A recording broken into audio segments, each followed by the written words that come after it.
Hi everybody. I'm really nervous for this stream. Do I sound okay? That's my old Twitch transition that I used before I got this model. My new, air quotes, Twitch transition has my old logo in it, and I haven't gotten around to fixing it. If you're new here, welcome.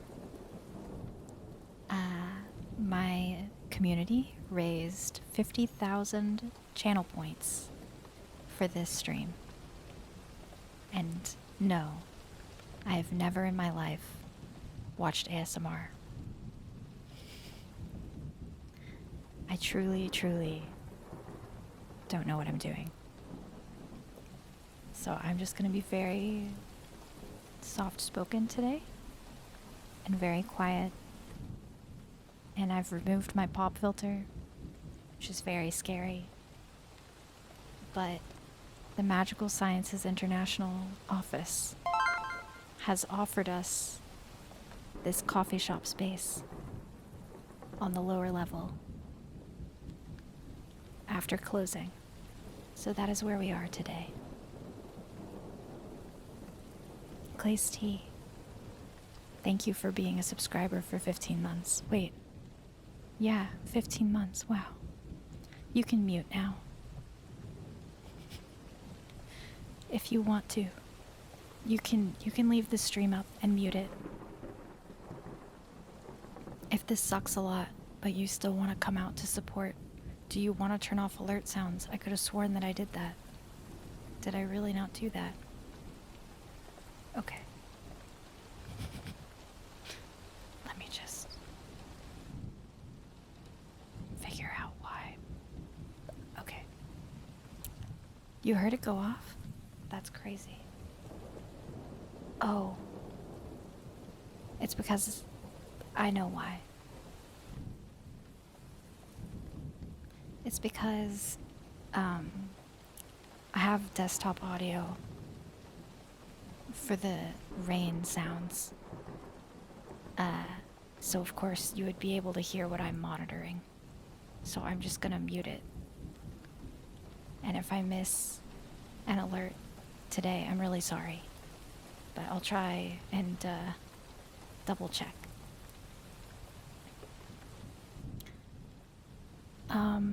If this sucks at any point in time, please tell me. And we can do something else. Or I can adjust my mic settings or something. I really don't know what I'm doing. But I decided that the best thing for me to do for my first ASMR stream would just to talk quietly.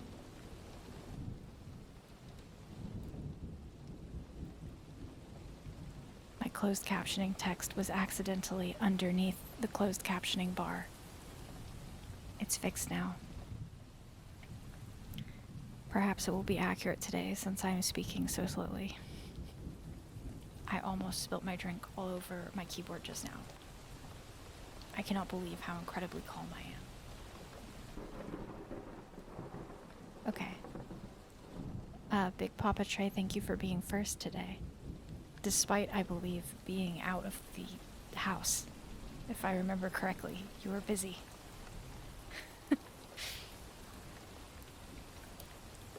We'll also try not to giggle too much.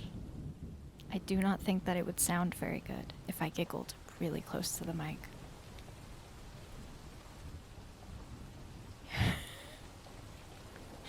You have both the ASMR of like getting a haircut and me like speaking directly into your ear.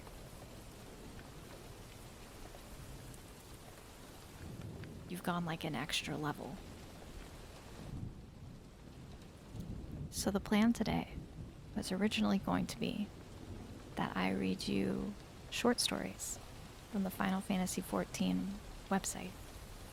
However, a lot of these contain spoilers, And I don't know how far any of you are in Final Fantasy XIV, or whether you even plan to play, or if you do plan to play. So instead, I've decided that we should read a, what do you call them? A book in the public domain. A book in the public domain. And I have selected A Study in Scarlet by Sir Arthur Conan Doyle. It's a Sherlock Holmes book, and I've never read one before. I'm kind of excited. I heard that it's very controversial on whether speaking softly or whispering is better. Chat, which do you like better? The whispering or the soft speaking?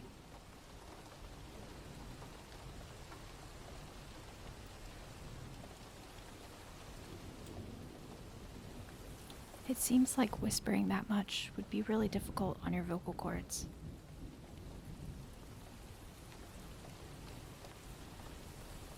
Maybe we'll do a little bit of both.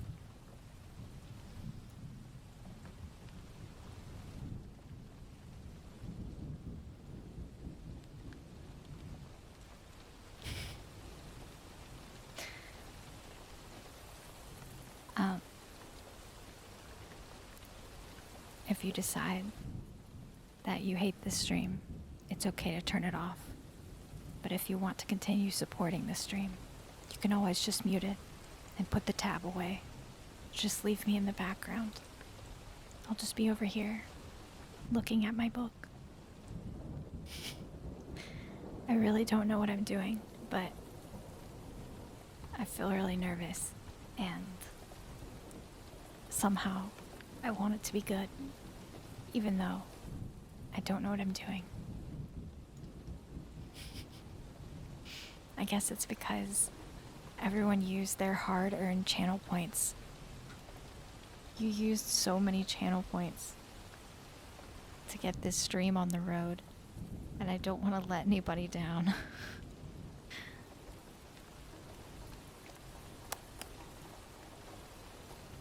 I'm gonna take a sip of my fizzy drink, and I kind of wonder if it will be audible. Probably not.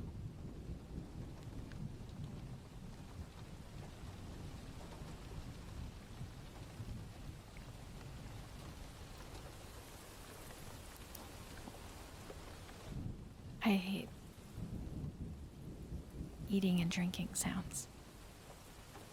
I am not someone who can watch a mukbang, or whatever they're called. Anyways, today I have a Topo Chico lime with mint extract, sparkling water, and it's very good. It's really quite good. Before I start reading, should I tap on something? Should I tap on something? You people like that, right? What should I tap on? Oh. What about this glass tile coaster? My nails aren't very long. I wonder if you can even hear this.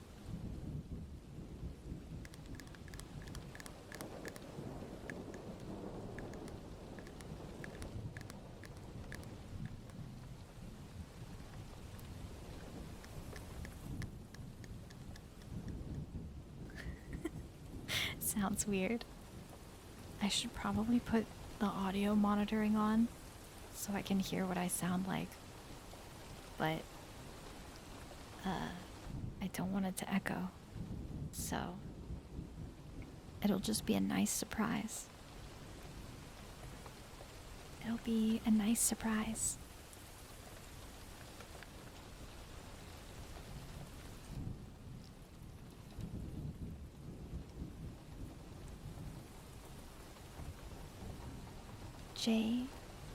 VACIBT.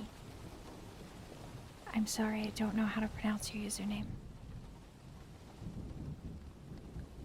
Thank you for following, and welcome. You've come in on a very weird day for the stream. Hi, Weiss. I have my own grimoire today. Alright, should we get started?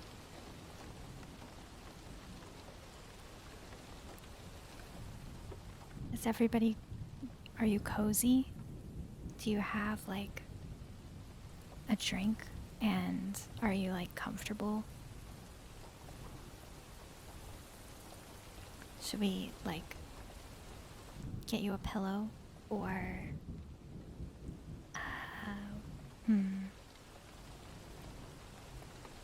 some tea? Probably iced. It's a little bit... It's a bit warm in here. It's a little bit warm.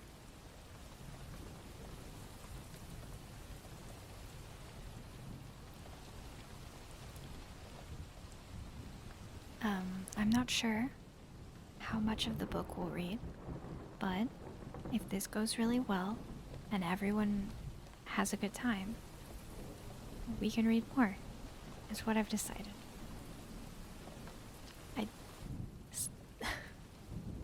I'm just so nervous because I don't know what's going on. Thank you for the head pat. The head pats feel so appropriate today, like more appropriate than they've ever felt in our little cozy coffee shop.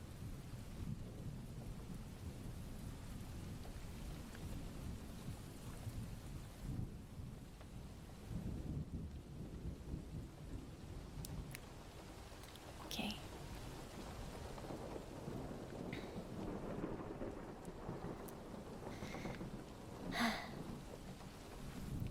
Alright, chat.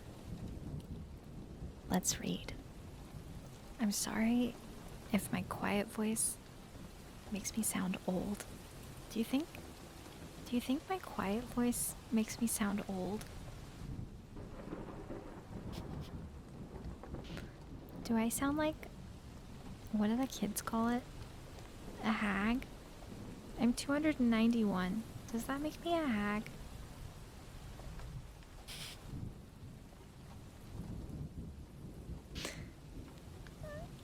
Okay, you've got to get it together. This is a rigged question.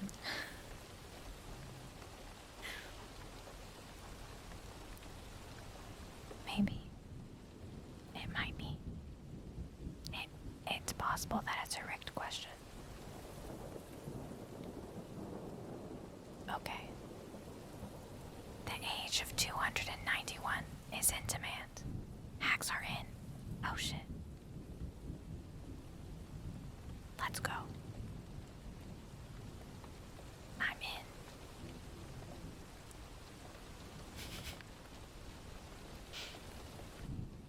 Yippee. How am I supposed to say yippee at this volume? Does anybody have any solutions for how to be yippee when you're trying to be ASMR ready? What if I do it really far away from the mic?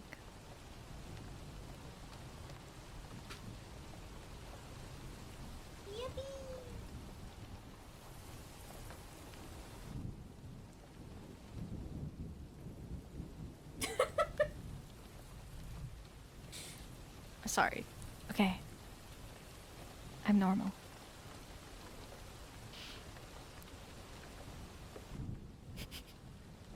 The subdued yippee. Only the finest and most proper yippies of today.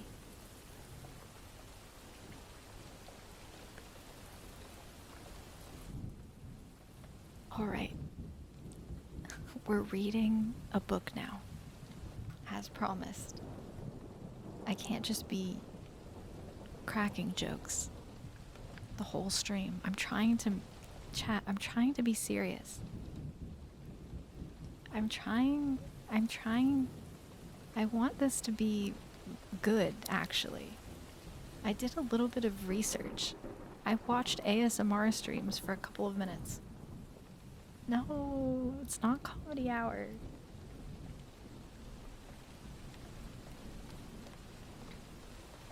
Roll cake, my Fuka, my Lalafell is still healing idle. She's still healing idle. But I'm just roll cake.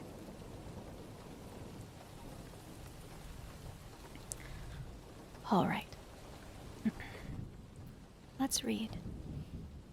Let's read, shall we?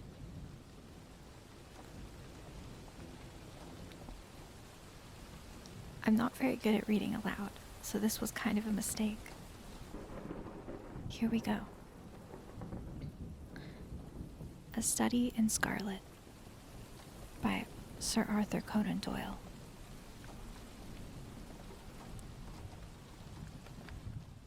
Part 1. Being a reprint from the reminiscences of John H. Watson, M.D., late of the Army Medical Department. Chapter 1. Mr. Sherlock Holmes. I can't believe I've never read a Sherlock Holmes book before. In the year 1878, I took my degree of Doctor of Medicine of the University of London and proceeded to Netley to go through the course prescribed for surgeons in the army. Having completed my studies there, I was duly attached to the 5th Northumberland Fusiliers as assistant surgeon. Is the gain set very high? The gain is always high. It's just that usually I have my pop filter on. Do you want it to be more quiet?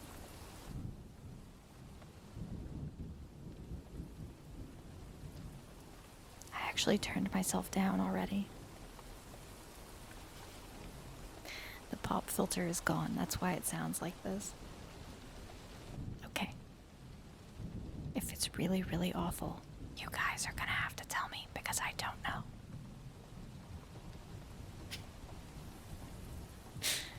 I recorded it and I thought it sounded okay, but I don't know what people like. Okay. The regiment was stationed in India at the time, and before I could join it, the Second Afghan War had broken out. On landing at Bombay, I learned that my corps had advanced through the passes and was already deep in the enemy's country. I followed myself, however, with many other officers who were in the same situation as myself, and succeeded in reaching Kandahar in safety, where I found my regiment, and at once entered upon my new duties. The campaign brought honors and promotion to many, but for me, it had nothing but misfortune and disaster. I was removed from my brigade and attached to the Berkshires, with whom I served at the fatal Battle of Maiwand. There I was struck on the shoulder by a Giselle bullet, which shattered the bone and grazed the subclavian artery. I should have fallen into the hands of the murderous Ghazis had it not been for the devotion and courage shown by Murray, my orderly, who threw me across a pack horse and succeeded in bringing me to safety to the British lines. This is crazy.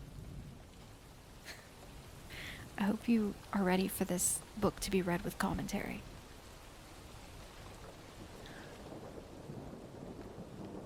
Worn with pain and weak from the prolonged hardships which I had undergone, I was removed with a great train of wounded sufferers to the base hospital at Peshawar. Here I rallied and had already improved so far as to be able to walk around the wards and even to bask a little upon the veranda, when I was struck down by the enteric fever, that curse of our Indian possessions. For months my life was despaired of, and when at last I came to myself and became convalescent, I was so weak and emaciated that a medical board determined that not a day should be lost in sending me back to England. I was dispatched accordingly in the troop ship Orontes and landed a month later on Portsmouth jetty with my health irretrievably ruined. ASMR stream, yes. With my health irretrievably ruined, but with permission from a paternal government to spend the next 9 months in attempting to improve it. I had neither kith nor kin in England, and was therefore as free as air, or as free as an income of 11 shillings and 6 pence a day will permit a man to be. Under such circumstances, I naturally gravitated to London, that great cesspool into which all the loungers and idlers of the empire are irresistibly drained.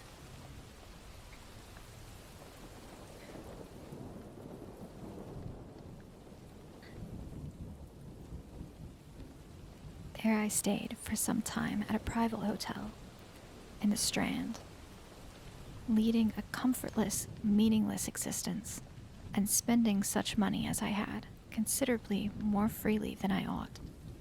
So alarming did the state of my finances become that I soon realized that I must either leave the metropolis and rusticate somewhere in the country, or that I must make a complete alteration in my style of living. Choosing the latter alternative, I began by making up my mind to leave the hotel, and to take up my quarters in some less pretentious and less expensive domicile. On the very day that I had come to this conclusion, I was standing at the Criterion bar when someone tapped me on the shoulder, and turning round, I recognized young Stamford, who had been a dresser under me at Bart's.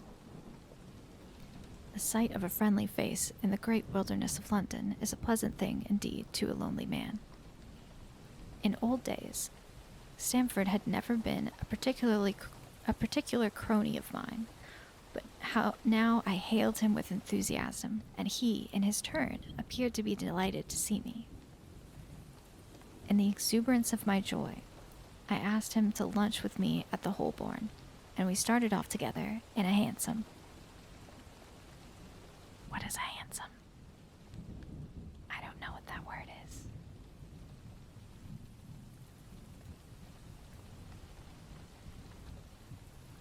Search google.com for handsome. The meaning of handsome is a light. You're right, I'm a handsome. I'm a handsome. I don't think so. Not according to the Google. A hansom is a light, two-wheeled, covered carriage with the driver's seat elevated behind.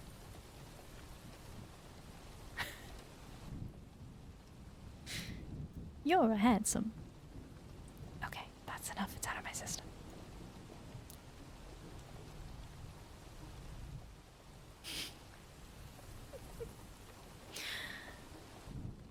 So anyways, whatever have you been doing with yourself, Watson? He asked in undisguised wonder as we rattled through the crowded London streets. You're as thin as a lath and as brown as a nut. 2-1. I gave him a short sketch of my adventures, and had hardly concluded it by the time that we reached our destination. Poor devil, he said, commiseratingly, after he had listened to my misfortunes. What are you up to now? Looking for lodgings, I answered, trying to solve the problem as to whether it is possible to get comfortable rooms at a reasonable price. That's a strange thing, remarked my companion. You are the second man today that has used that expression to me.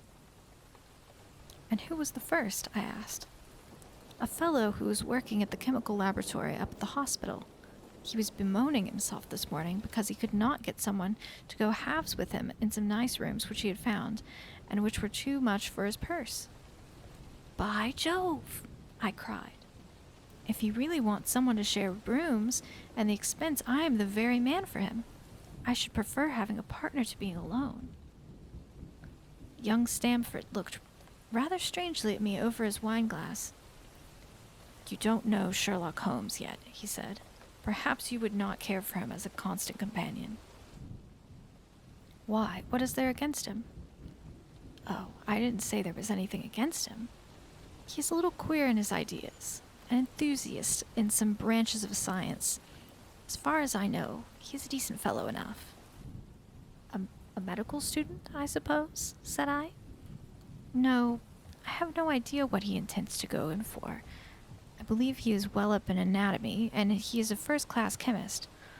But, as far as I know, he has never taken out any systematic medical classes. His studies are very desultory and eccentric, and he has amassed a lot of out-of-the-way knowledge which would astonish his professors. Did you never ask him what he was going in for? I asked. No, he's not a man that it is easy to draw out, though he can be communicative enough when the fancy seizes him. I should like to meet him, I said. If I am to lodge with anyone, I should prefer a man of studious and quiet habits. I am not strong enough yet to stand much noise or excitement. I had enough of both in Afghanistan to last me for the remainder of my natural existence. How could I meet this friend of yours? He is sure to be at the laboratory, returned my companion. He either avoids the place for weeks, or else he works in there from morning to night. If you like, we shall drive round together after luncheon. Certainly, I answered, and the conversation drifted away into other channels. Let me take a sip of my drink.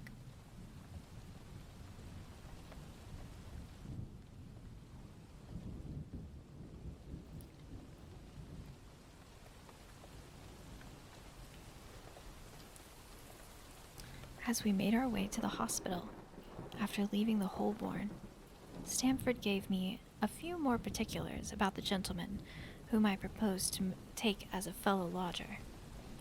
You mustn't blame me if you don't get on with him, he said. I know nothing more of him than I have learned from meeting him occasionally in the laboratory. You proposed this arrangement, so you must not hold me responsible. It's not easy to express the inexpressible, he answered with a laugh. Oh wait, I skipped a paragraph, because I scrolled. My bad. Hold on. If we don't get on it, will be easy to part company, I answered. It seems to me, Stamford, I added, looking hard at my companion, that you have some reason for washing your hands of the matter. Is this fellow's temper so formidable, or what is it? Don't be mealy-mouthed about it. It is not easy to express the inexpressible, he answered with a laugh. Holmes is a little too scientific for my tastes. It approaches to cold-bloodedness. I could imagine his giving a friend a little pinch of the latest vegetable alkaloid, not out of malevolence, you understand, but simply out of a spirit of inquiry in order to have an accurate idea of the effects. What's moogling ex tempo? To do him justice, I think that he would take it himself with the same readiness. He appears to have a passion for definite and exact knowledge. Very right, too. Yes, but it may be pushed to excess. When it comes to beating the subjects in the dissecting rooms with a stick, it is certainly taking rather a bizarre shape. Beating the subjects? Yes, to verify how far bruises may be produced after death. I saw him at it with my own eyes. What the fuck? What do you mean? What the heck? And yet you say he is not a medical student. No. Heaven knows what the objects of his studies are, but here we are, and you must form your own impressions about him. As we spoke, we turned down a narrow lane and passed through a small side door, which opened into a wing of the great hospital. It was familiar ground to me, and I needed no guiding as we ascended the bleak stone staircase and made our way down the long corridor, with its vista of whitewashed wall and dun-colored doors.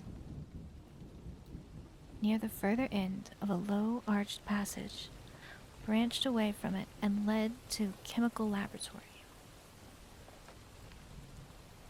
This was a lofty chamber, lined and littered with countless bottles. Broad, low tables were scattered about, which bristled with retorts, test tubes, and little Bunsen lamps with their blue, flickering flames. There was only one student in the room, who was bending over a distant table, absorbed in his work.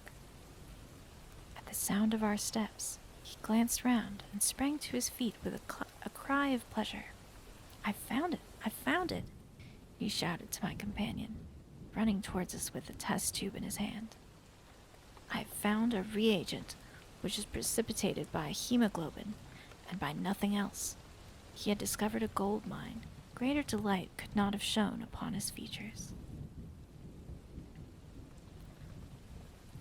"Dr. Watson, Mr. Sherlock Holmes," said Stamford, introducing us. "How are you?" he said cordially, gripping my hand with a strength for which I should hardly have given him credit.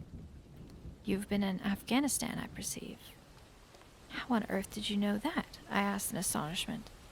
"Never mind," said he, chuckling to himself. "The question now is about hemoglobin. No doubt you see the significance of this discovery of mine." "It is interesting chemically, no doubt," I answered, "but practically... Why, man, it is the most practical medico-legal discovery for years. Don't you see that it gives us an infallible test for bloodstains? Come over here now." He seized me by the coat sleeve in his eagerness and drew me over to the table at which he had been working. "Let us have some fresh blood," he said, digging a long bodkin into his finger and drawing off the resulting drop of blood in a chemical pipette. "Now, I add this small quantity of blood to a liter of water. You perceive that the resulting mixture has the appearance of pure water. The proportion of blood cannot be more than 1 in a million. I have no doubt, however, that we shall be able to obtain the characteristic reaction." As he spoke, he threw into the vessel a few white crystals, and then added some drops of a transparent fluid. In an instant, the contents assumed a dull mahogany color, and a brownish dust was precipitated to the bottom of the glass jar. Paulsa Achilles, thank you so much for the follow. Welcome. Welcome. "Ha-ha," he cried, clapping his hands and looking as delighted as a child with a new toy. "What do you think of that?" "It seems to be a very delicate test," I remarked. "Beautiful, beautiful. The old... how do you say that? Guiacum? Guiacum? Guiacum? The old Guiacum test was very clumsy and uncertain. So is the microscopic examination for blood corpuscles. Uh-oh, there's a lot of hard words in this paragraph. The latter is valueless if the stains are a few hours old. Now, this appears to act as well whether the blood is old or new. Had this test been invented, there are hundreds of men now walking the earth who would long ago have paid the penalty of their crimes. Indeed, I murmured. Criminal cases are continually hinging upon that one point. A man is suspected of a crime months perhaps after it's been committed. His linen or clothes are examined, and brownish stains discovered upon them. Are they blood stains, or mud stains, or rust stains, or fruit stains, or why are they? That is a question which has puzzled many an expert. And why? Because there was no reliable test. Now we have the Sherlock Holmes' test, and there will no longer be any difficulty. His eyes fairly glittered as he spoke, and he put his hand over his heart and bowed as if to someone applauding crowd conjured up by his imagination. "You are to be congratulated," I remarked, considerably surprised at his enthusiasm. "There was the case of von Bischoff at Frankfurt last year. He would certainly have been hung had this test been in existence. Then there was Mason of Bradford, and the notorious Mueller, and the Lefebvre of Montpellier, and Samson of New Orleans. I could name a score of cases in which it would have been decisive. You seem to be a walking calendar of crime, said Stamford, with a laugh. You might start a paper on those lines. Call it the Police News of the Past. Very interesting reading it might be made, too, remarked Sherlock Holmes, sticking a small piece of plaster over the prick of his finger. I have to be careful, he continued, turning to me with a smile, for I dabble with poisons a good deal. He held out his hand as he spoke, and I noticed that it was all mottled over with similar pieces of plaster, and discolored with strong acids. We came here on business, said Stamford, sitting down on a high three-legged stool and pushing another one in my direction with his foot. My friend here wants to take diggings, and as you were complaining that you could get no one to go halves with you, I thought that I had better bring you together. Sherlock Holmes seemed delighted at the idea of sharing his rooms with me. I have my eye on a suite in Baker Street, he said, which would suit us down to the ground. You don't mind the smell of strong tobacco, I hope? I always smoke ships myself, I answered. That's good enough. I generally have chemicals about and occasionally do experiments. Would that annoy you? By no means. Let me see. What are my other shortcomings? I get in the dumps at times. Don't open my mouth for days on end. You must not think I'm sulky when I do that. Just let me alone, and I'll soon be right. What have you to confess now? It's just as well for two fellows to know the worst of one another before they begin to live together. I laughed at this cross-examination.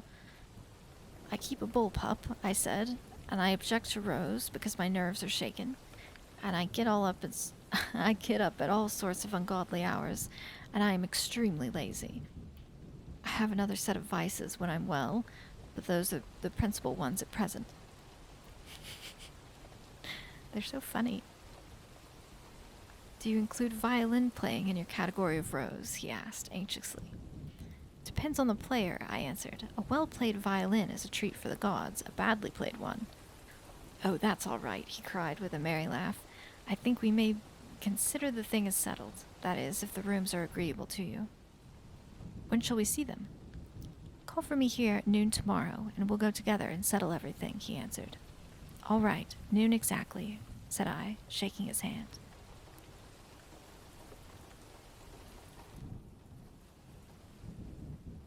Sorry, I was just checking out my pre-rolls.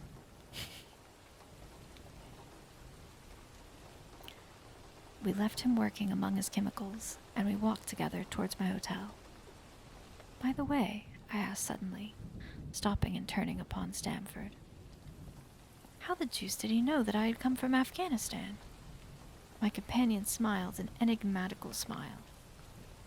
That's just his little peculiarity, he said. A good many people have wanted to know how he finds things out.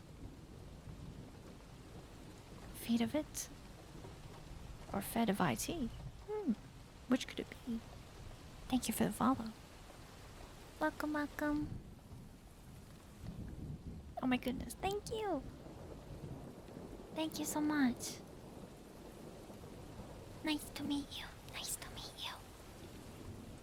You came on kind of a weird day.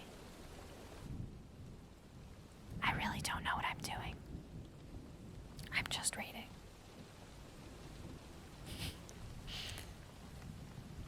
Where were we? We left him working among his chemicals, and we walked together towards my hotel. Oh yeah, that part. By the way. Yep. Oh, a mystery, is it? I cried, rubbing my hands. This is very piquant. Piquant? Piquant? There's a lot of words in here I don't know. I am much obliged to you for bringing us together. The proper study of mankind is man, you know. You must study him then, Stamford said, as he bade me goodbye. You'll find him a naughty problem, though. I'll wager he learns more about you than you about him. Goodbye. Goodbye, I answered, and strolled on to my hotel, considerably interested in my new acquaintance. Wait, in the same work for 6 years? You've been doing ASMR for 6 years?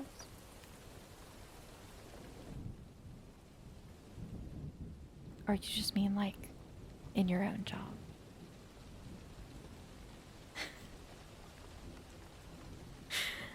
I'm just realizing that you probably mean in your own job.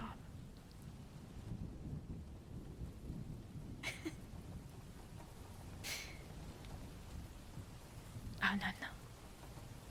Oh, cool. It's all good.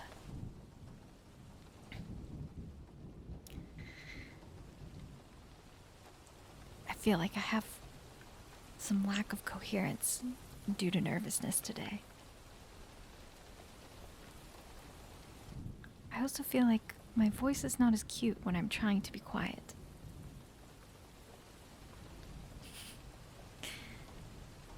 I guess I do a little bit of a voice when I can talk at full volume. But it doesn't quite come through when I'm trying to be quiet. I guess that's something I would have to work on. Oh, thank you. It's definitely the thing that I'm most self-conscious about. So doing something like an ASMR stream seemed really weird. Like a really weird request from my chat. I'm doing good? Oh, thank you. Okay, good.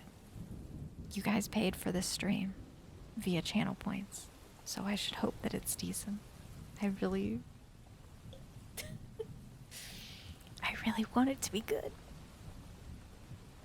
That's normal. Yeah, I've heard a lot of that. I've gotten a little more used to it since I'm often having to watch my streams back in order to make clips and things like that, do editing, all that jazz. I feel like I've gotten a little more used to it by now. And there's certainly some certain words and phrases where I'm like, oh, yeah, that sounds cute. Like, I like that.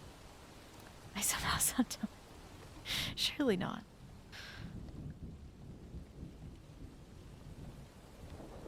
Loinami, thank you for the follow. Welcome. Welcome.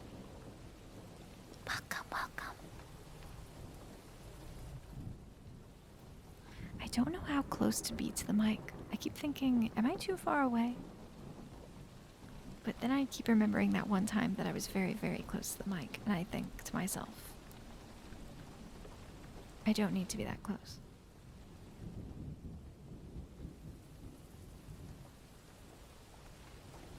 I'm fairly close to the mic right now, which I think is why the gain sounds so very high. And you can probably hear every mouth sound, which might be gross. And I apologize.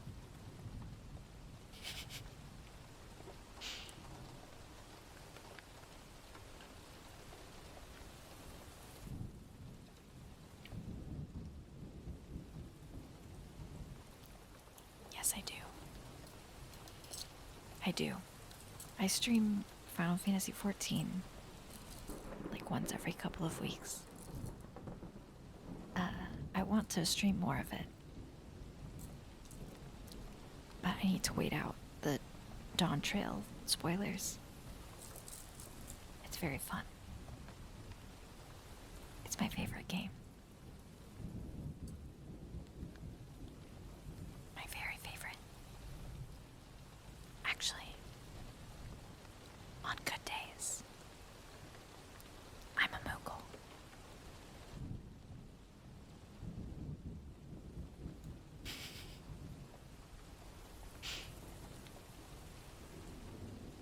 But only on good days. And today is not one of them. We'll keep it a secret. Right, chat? Please, no raid spoilers. I haven't gotten to do it yet. One of my static members is out of town. So I have to wait so very, very long.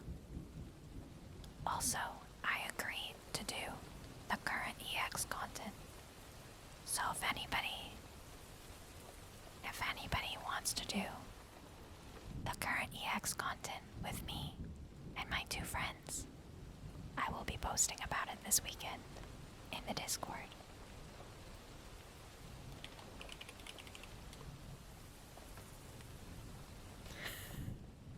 Glaysty, I thought you had the stream muted. Gojira56, thank you for the follow. Welcome, welcome.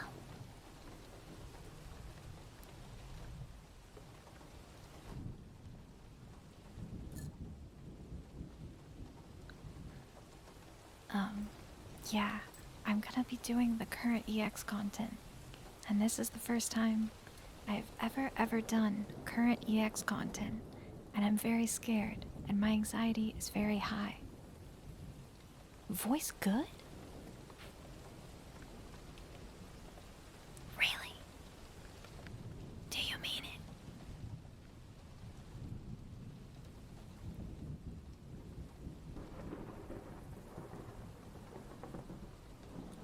That's crazy.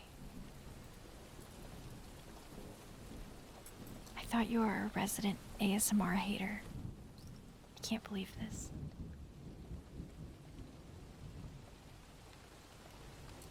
The world is healing.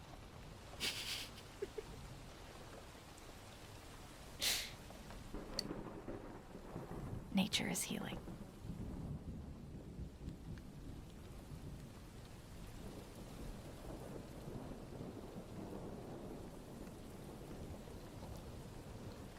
Chat.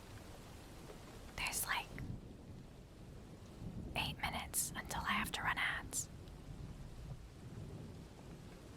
But the sound of the rain is making me have to pee, so I have to go. So I'm gonna go ahead and run the ads. And I'm sorry. It's the rain and the amount of water that I had to drink. Okay. I'm done talking about this. We run mid-roll ads on the channel once per hour to keep pre-rolls from turning on for incoming viewers. This really helps out with my discoverability. And, I really appreciate it if you watch the ads. We try to take a break so that you won't miss anything. If you don't want to watch ads, you can always subscribe with Twitch Prime, Twitch Turbo, or your local currency. And I have an enormous, absolutely gigantic set of Moogle emotes that I drew myself. And not to toot my own horn, but they are awesome. They are totally epic. And they are worth $5. So I'm going to run the ads, and I'll be right back. And, the be right back music will play. Just a warning, the music might be a little bit louder than whatever we are listening to right now. But I forgot to turn it off. But it's a very nice song, so I'll be right back. Okay. Away I go.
Hi, chat.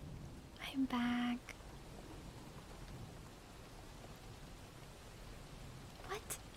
My comedy hour? When have I ever said something funny on this channel?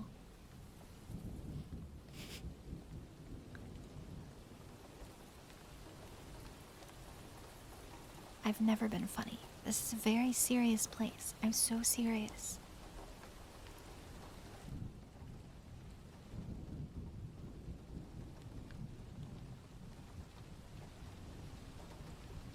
Thank you. I found it on Booth. I mean, the office managers said that we could use this coffee shop that's on the first floor of the Magical Sciences International campus building. And it's already closed, so we get the whole place to ourselves. It's nice and quiet here. It's a rainy day.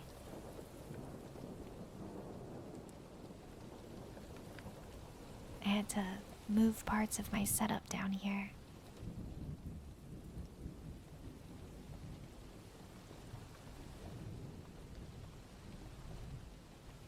Let's see. Where were we? Chapter 2. The Science of Deduction. We met the next day, as he arranged, and inspected the rooms at number 2221B, Baker Street, of which he had spoken at our meeting. They consisted of a couple of comfortable bedrooms and a single, large, airy sitting room, cheerfully furnished and illuminated by 2 broad windows. So desirable in every way were the apartments, and so moderate did the terms seem when divided between us, that the bargain was concluded upon the spot, and we at once entered into possession. That very evening I moved my things round from the hotel, and on the following morning Sherlock Holmes followed me with several boxes and portmanteaus. For a day or two we were busily employed in unpacking and laying out our property to the best advantage. That done, we gradually began to settle down, to accommodate ourselves to our new surroundings. Holmes was certainly not a difficult man to live with. He was quiet in his ways, and his habits were regular. It was rare for him to be up after 10 at night, and had invariably breakfasted,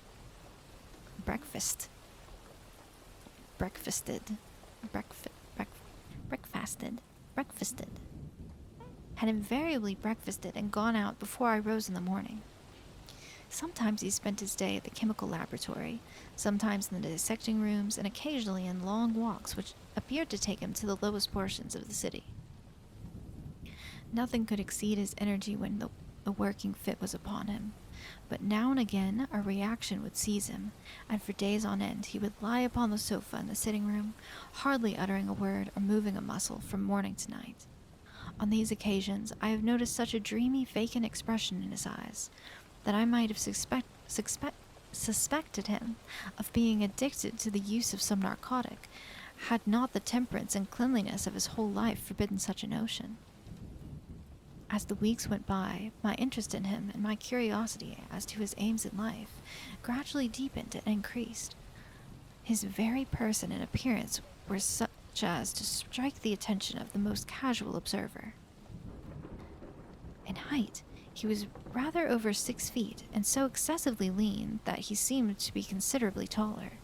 His eyes were sharp and piercing, save during those intervals of torpor to which I have alluded, and his thin, hawk-like nose gave his whole expression an air of alertness and decision. His chin, too, had the prominence and squareness which marked the man of determination. His hands were invariably blotted with ink and stained with chemicals, yet he was possessed of extraordinary delicacy of touch, as I frequently had occasion to observe when I watched him manipulating his fragile philosophical instruments. The reader may set me down as a hopeless busybody when I confess how much this man stimulated my curiosity, and how often I endeavored to break through the reticence which he showed on all that concerned himself. Before pronouncing judgment, however, be it remembered how objectless was my life, and how little there was to engage my attention. My health forbade me from venturing out unless the weather was exceptionally genial, and I had no friends who would call upon me and break the monotony of my daily existence. This guy sounds sad. Under these circumstances, I eagerly hailed the little mystery which hung around my companion, and spent much of my time in endeavoring to unravel it. He was not studying medicine. He had himself, in reply to a question, confirmed Stanford's opinion upon that point. Neither did he appear to have pursued any course of reading which might fit him for a degree into the learned world, in science, or any recognized portal which would give him an entrance into the learned world. Yet his zeal for certain studies was remarkable, and within eccentric limits his knowledge was so extraordinarily ample and minute that his observations have fairly astounded me. Surely no man would work so hard or attain such precise information unless he had some definite end in view.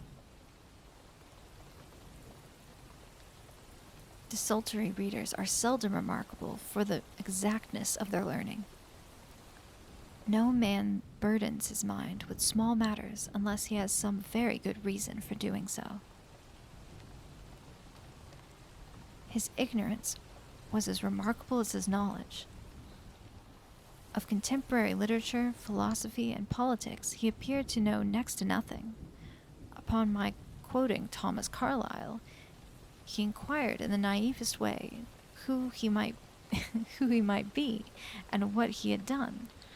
My surprise reached a climax, however, when I found, incidentally, that he was ignorant of the Copernican.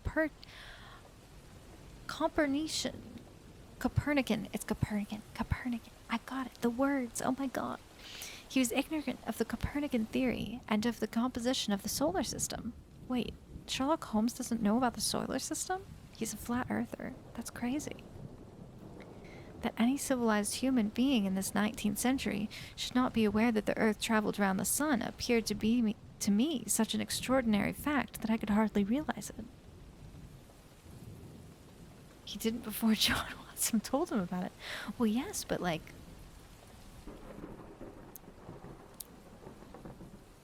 that's crazy. You appear to be astonished, he said, smiling at my expression of surprise. Now that I do know it, now that I do know it, I shall do my best to forget it. To forget it? You see, he explained, I consider that a man's brain originally is like a little empty attic, and you have to stock it with such furniture as you choose. A fool takes in all the lumber of every sort that he comes across, so that the knowledge which might be useful to him gets crowded out, or at best is jumbled up with a lot of other things, so that he has a difficulty in laying his hands upon it. Now the skillful workman is very careful indeed as to what he takes into his brain attic. He will have nothing but the tools which may help him in doing his work, but of these he has a large assortment, and all in the most perfect order. It is a mistake to think that that little room has elastic walls, and can distend to any extent. Depend upon it, there comes a time when for every addition of knowledge, you forget something that you knew before. It is of the highest importance, therefore, not to have useless facts elbowing out of the useful ones. But the solar system, I protested. What the deuce is it to me? He interrupted impatiently. You say that we go round the sun. If we went round the moon, it would not make a pennyworth of difference to me or to my work. I was on the point of asking him what work might that be, but something in his manner showed me that the question would be an unwelcome one.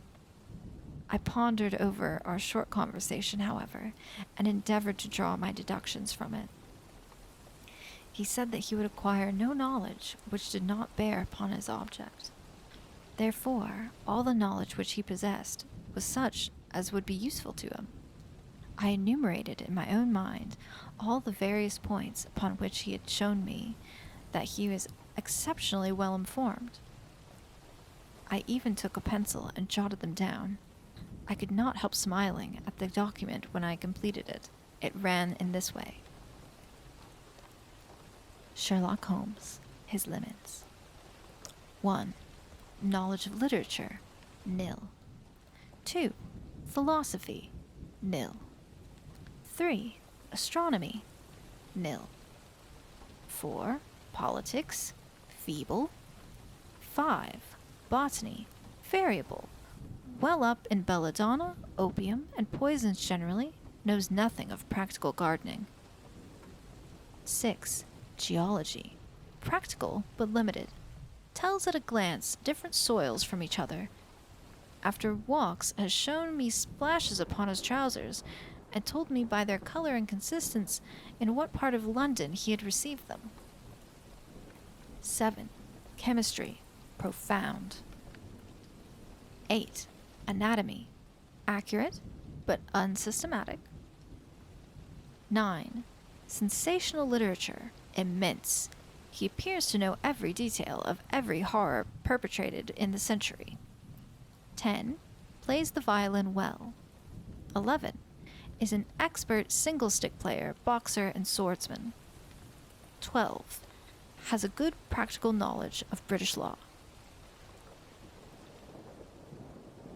Quite the list. Sounds like a resume.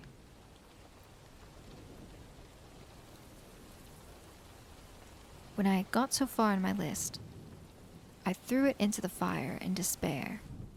If I can only find what the fellow is driving at by reconciling all these accomplishments and discovering a calling which needs them all, I said to myself, I may as well give up the attempt at once. I see that I have alluded above to his powers upon the violin. These were very remarkable, but as eccentric as all his other accomplishments.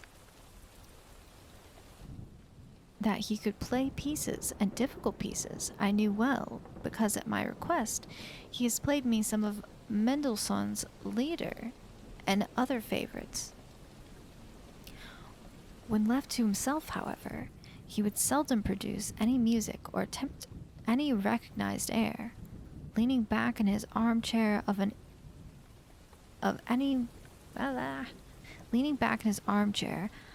evening, he would close his eyes and scrape carelessly at the fiddle which was thrown across his knee.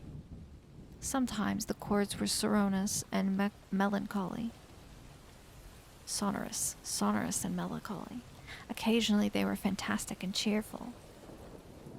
Clearly they reflected the thoughts which possessed him, but whether the music aided those thoughts, or whether the playing was simply the result of a whim or fancy, was more than I could determine.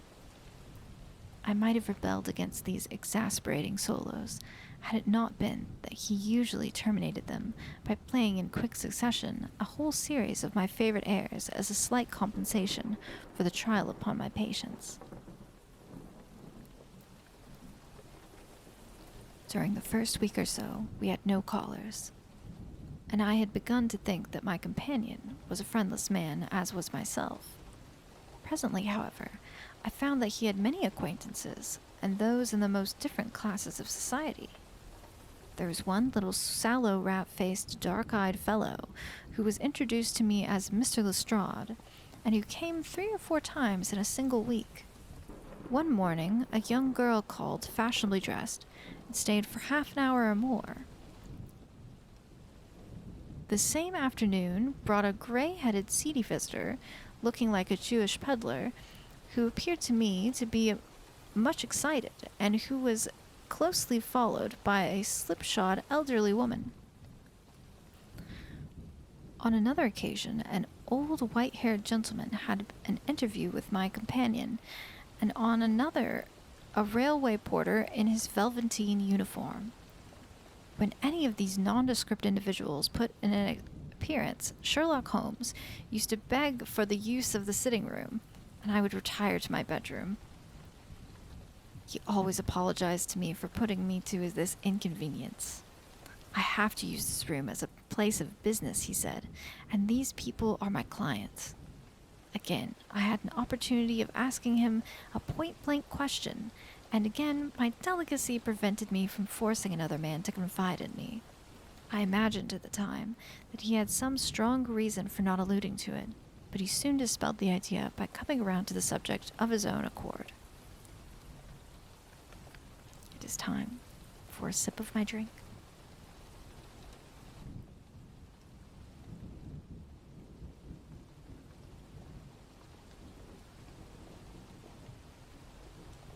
Have you guys ever read Sherlock Holmes before? This is my first Sherlock Holmes book. Though I've seen several Sherlock Holmes plays, and I've seen those Robert Downey Jr. movies, which I will be real with you, I quite liked. Oh my god. Oh my god.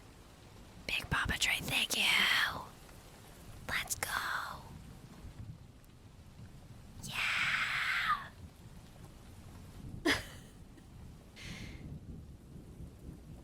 Big Papa Trey, thank you so much. Thank you for gifting me. Yeah, you want those games, right? So now let's see you clear them too. They put out a second one. Oh my god, I'm so excited. This one's got that game. That one I was talking about the last stream where it's you always see the phone ad of it, right? Where it's like the lady is running and she has to go like right or left and like her butt keeps getting bigger and at the end you do a dance. You know what I mean? Does anybody know what I'm talking about? Anyways, that one has it. It's only fair. Oh my god. I didn't need anything in return. I got all of your channel points. I taxed everyone. Thank you. I really appreciate it. Yeah, I like the Sherlock Holmes movies too. I really like, I also liked the Enola Holmes movies. Those were cute. Anyways. Back to the book. We will definitely play that game next week. It was upon the 4th of March, as I have good reason to remember, that I rose somewhat earlier than usual and found Sherlock Holmes had not yet finished his breakfast. The landlady had become so accustomed to my late habits that my place had not been laid nor my coffee prepared. With the unreasonable petulance of mankind, I rang the bell and gave a curt intimation that I was ready. Then I picked up a magazine from the table and attempted to while away the time with it while my companion munched silently at his toast. One of the articles had a pencil mark at the heading, and I naturally began to run my eye through it. Its somewhat ambitious title was The Book of Life, and it attempted to show how much an observant man might learn by an accurate and systematic examination of all that came in its way. It struck me as being a remarkable mixture of shrewdness and of absurdity. The reasoning was close and intense, but the deductions appeared to me to be far-fetched and exaggerated. The writer claimed by a momentary expression, a twitch of a muscle or a glance of an eye, to fathom a man's inmost thoughts. Deceit, according to him, was an impossibility in the case of one trained to observation and analysis. His conclusions were as infallible as so many propositions of Euclid. So startling would his results appear to the uninitiated that until they learned the processes by which he had arrived at them, they might well consider him a necromancer. That just reminded me of a TV show that used to be on the television. when I was studying up on Earth, there was this TV show that was all about, like, what the heck was the name of that show? It was like a crime show, and it was all about this guy who could read everyone's faces just like that in like a very acute manner. But I can't remember what the name of that television show was. Did anybody ever watch it? I think it was on like Fox TV or something, if you're from America. It was an American show. What the heck was the name of that show? I don't even know what that job was. It was like a guy. He was like an interrogator. And I remember I was really fascinated by this show because I thought it was so interesting that he could read the faces. Shoot. What was the name of the show?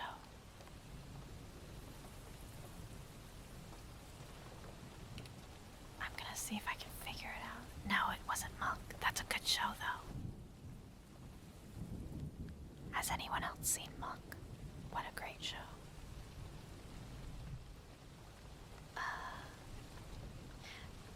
The show that I'm thinking of was canceled after like a season, or like 2 seasons. It was very short-lived.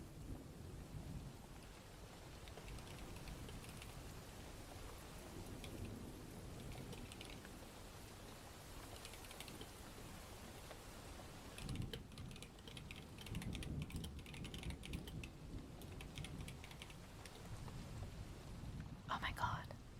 I typed into Google.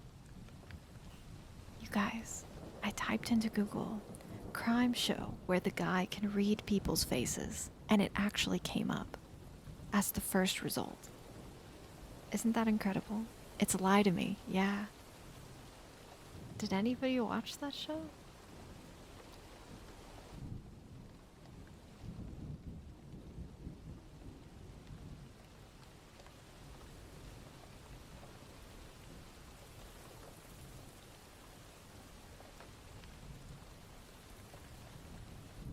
Stars Tim Roth and Kelly Williams. I really liked that show.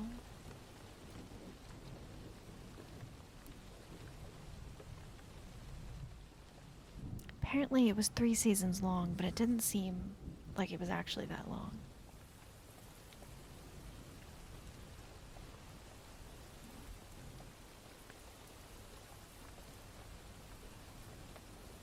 Anyways, I always thought the study of microexpressions were very fascinating.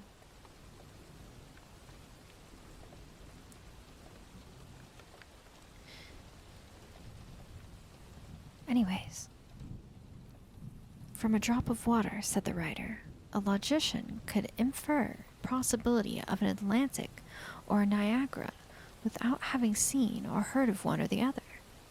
So all life is a great chain, the nature of which is known whether we are shown a single link of it. Like all other arts, the science of deduction and analysis is one which can only be acquired by long and patient study, nor is life long enough to allow any mortal to attain the highest possible perfection in it. Before turning to those moral and mental aspects of the matter which present the greatest difficulties, let the inquirer begin by mastering more elementary problems. Let him, on meeting a fellow mortal, learn at a glance to distinguish the history of the man and the trade or profession to which he belongs. Puerile as such an exercise may seem, it sharpens the faculties of observation and teaches one where to look and what to look for. By a man's fingernails, by his coat sleeve, by his boot, by his trouser knees, by the callosities of his forefinger and thumb, by his expression, by his short shirt cuffs, by each of these things a man's calling is plainly revealed. That all united should fail to enlighten the competent inquirer in any case is almost inconceivable. What ineffable twaddle, I cried, slapping the magazine down on the table. I've never read such rubbish in my life. What is it? Asked Sherlock Holmes. Why, this article, I said, pointing at it with my egg spoon as I sat down to my breakfast. I see that you have read it since you've marked it. I don't deny that it was smartly written. It irritates me, though. It is evidently the theory of some armchair lounger who evolves all these neat little paradoxes in the seclusion of his own study. It is not practical. I should like to see him clapped down in a third-class carriage on the underground and asked to give the trades of all his fellow travelers. I would lay 1,000 to 1 against him. You would lose your money, Sherlock Holmes remarked calmly. As for the article, I wrote it myself. You? Yes. I have a turn both for observation and for deduction. The theories which I have expressed there, and which appear to you to be so chimerical, are really extremely practical, so practical that I depend upon them for my bread and cheese. And how? I asked involuntarily. Well, I have a trade of my own. I suppose I am the only one in the world. I am a consulting detective, if you can understand what that is. Here in London, we have lots of government detectives, lots of private ones. When these fellows are at fault, they come to me, and I manage to put them on the right scent. They lay all the evidence before me, and I am generally able, by the help of my knowledge of the history of crime, to set them straight. There is a strong family resemblance about misdeeds, and if you have all the details of 1,000 at your finger ends, it is odd if you can't unravel the 1,000 at first. Lestrade is a well-known detective. He got himself into a fog recently over a forgery case, and that was what brought him here. And these other people, they are mostly sent on by private inquiry agencies. They are all people who are in trouble about something and want a little enlightening. I listen to their story, they listen to my comments, and then I pocket my fee. But do you mean to say, I said, that without leaving your room, you can unravel some knot which other men can make nothing of, although they have seen every detail for themselves? Quite so. I have a kind of intuition that way. Now and again, a case turns up which is a little more complex. Then I have to bustle about and see things with my own eyes. You see, I have a lot of special knowledge which I apply to the problem, and which facilitates matters wonderfully. Those rules of deduction laid down in that article which aroused your scorn are invaluable to me in practical work. Observation with me is second nature. You appeared to be surprised when I told you on our first meeting that you had come from Afghanistan. You were told, no doubt. Nothing of the sort. I knew you came from Afghanistan. From long habit, the train of thoughts ran so swiftly through my mind that I arrived at the conclusion without being conscious of intermediate steps. There were such steps, however, the train of reasoning ran.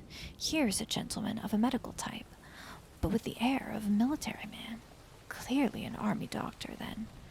He has just come from the tropics, for his face is dark, and that is not the natural tint of his skin, nor his wrists are fair. He has undergone hardship and sickness, as his haggard face says clearly. His left arm has been injured. He holds it in a stiff and unnatural manner. Where in the tropics could an English army doctor have seen such hardship and got his arm wounded? Clearly in Afghanistan. The whole train of thought did not occupy a second. Then I remarked that you came from Afghanistan, and you were astonished. It is simple enough as you explain it, I said, smiling. You remind me of Edgar Allan Poe's Dupin. I had no idea that such individuals did exist outside stories. Is it Dupin? Surely it is. Not Dupin. Like Lupin? Which Edgar Allan Poe story has a detective in it? I don't think I've read that one.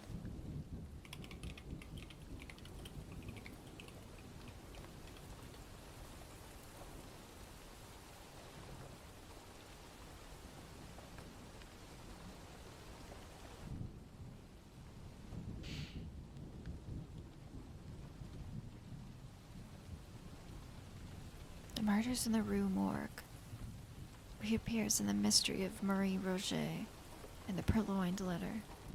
I don't think I've read any of those. I have read a bit of Poe.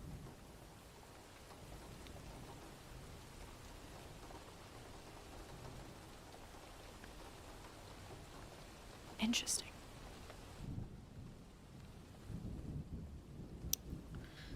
Let's see. Sherlock Holmes rose and lit his pipe. No doubt you think that you are complimenting me and comparing me to Dupin, he observed. Now, in my opinion, Dupin was a very inferior fellow. That trick of his breaking in on his friend's thoughts with an apropos remark after a quarter of an hour's silence is really very showy and superficial. He had some analytical genius, no doubt, but he was by no means such a phenomenon as Poe appeared to imagine.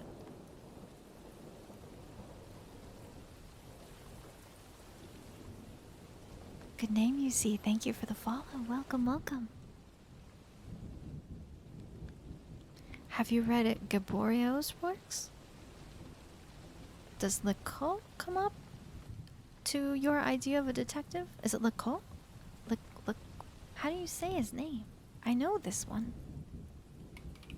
There's so many French words all of a sudden. How do you say it?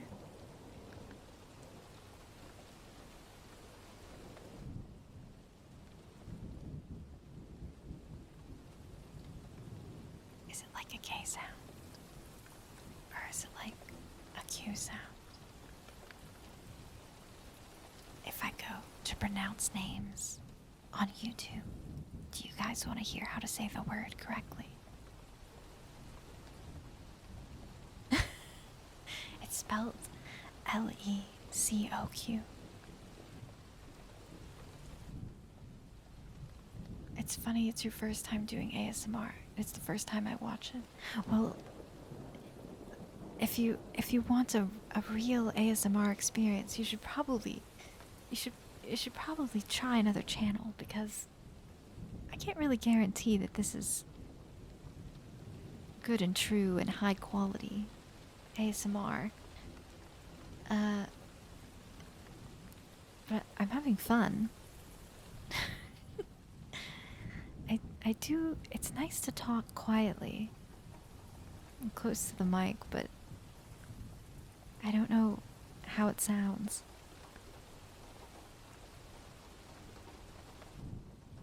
This isn't going to autoplay, is it?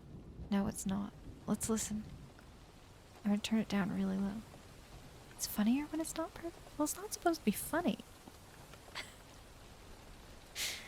I'm trying to be professional for chat.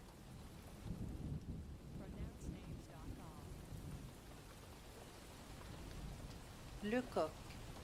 Lecoq. Lecoq. Lecoq. Lecoq. Lecoq. Is Roll Cake professional? Mr. Moogle says no. Thank you very much for the late text.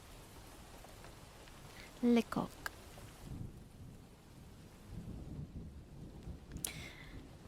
Sherlock Holmes sniffed sardonically. Lecoq was a miserable bungler, Lecoq. He said in an angry voice. He had only one thing to recommend him, and that was his energy. That book made me positively ill. The question was how to identify an unknown prisoner. I could have done it in 24 hours. Lecoq took 6 months or so. It might have made a textbook for detectives to teach him what to avoid. I felt rather indignant at having 2 characters whom I had admired treated in this cavalier style. I walked over to the window and stood looking out into the busy street. Posture check, thank you. I'm like hunched over like a shrimp.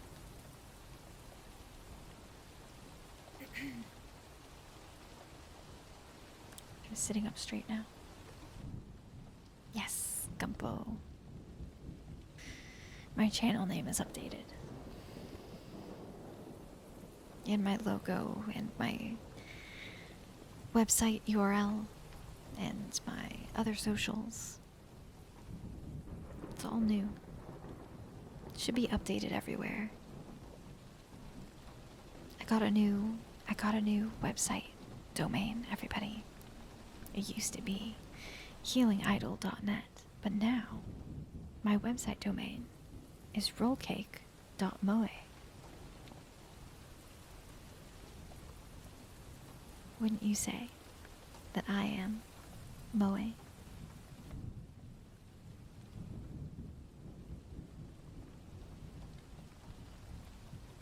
Positively.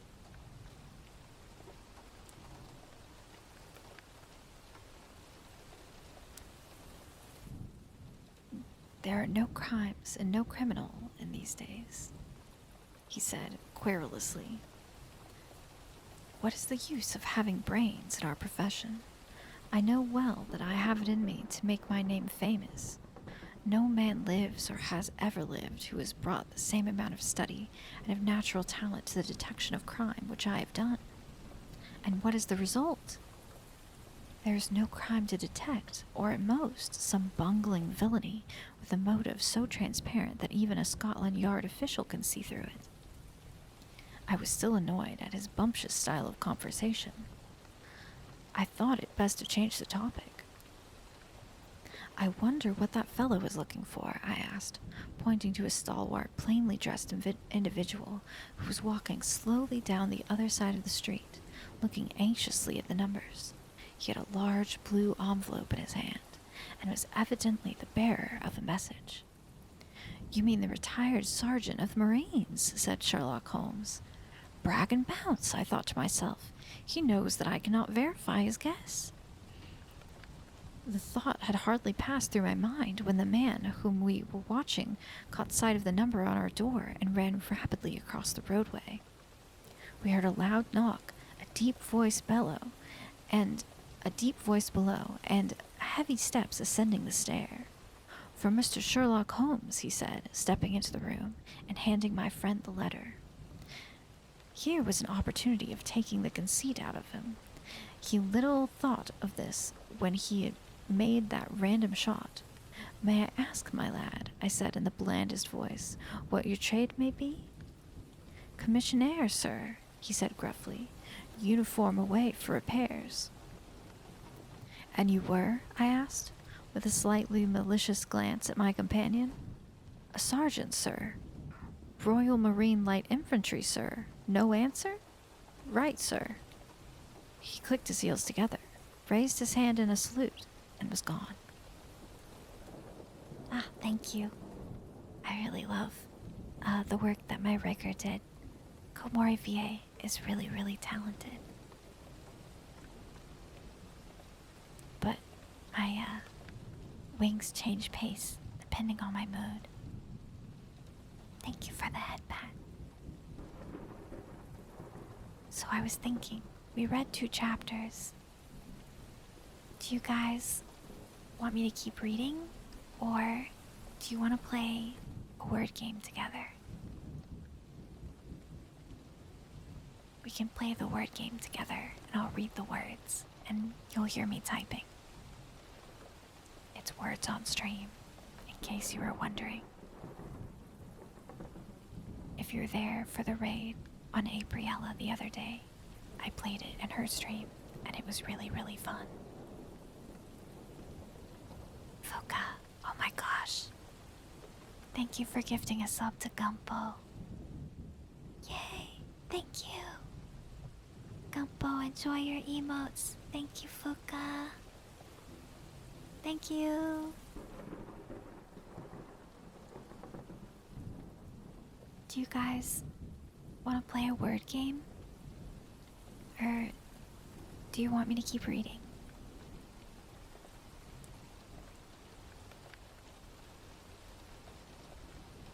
We can always read again in another stream. We can read the whole book together if you want. We can make it like a weekly activity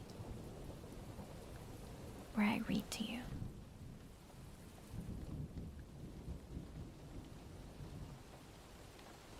How does Words on Stream work? So basically, it gives you a set of letters, and you have to guess the words that are made up of those letters. And you type them into chat, and it will register whether or not you got it and give you points. And sometimes there's fake letters in the mix. Or maybe there's like a mystery letter, so we don't know what it is. And we have to guess the words. It's really fun.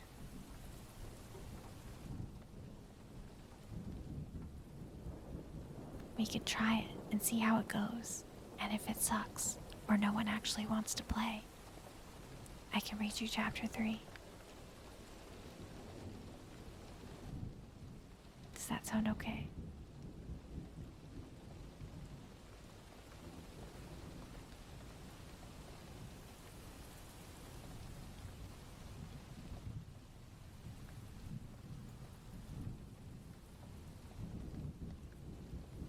Here.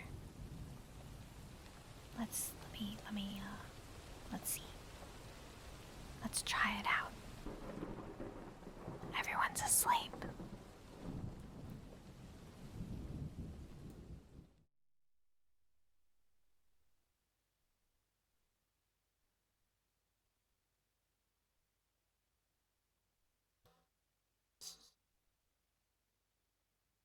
Okay. So, here's how you play. I press the start button, and then we just go, I think. Hold on. Okay. The Moogle transition is new.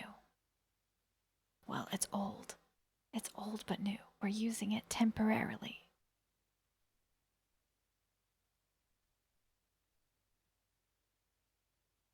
Okay, so to play the game, you just type in the words. Core.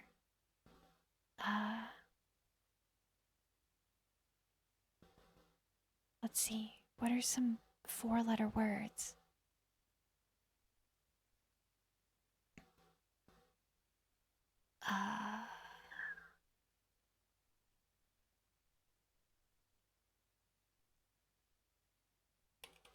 Is wrote? That's a good one. Oh, what about tour? Croat? 0. What about correct? It might be locked. Oh, there's only one C. Corer? Oh my god, like an apple corer. Rotor? Wrote. Retro. Retro. Gumbo, that's a great word. That's a really good one.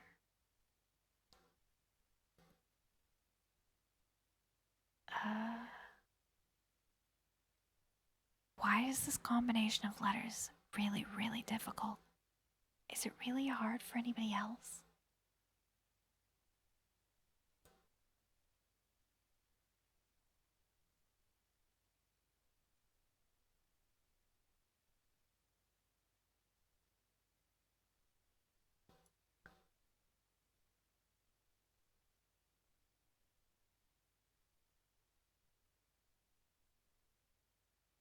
I feel like I'm extremely in the way.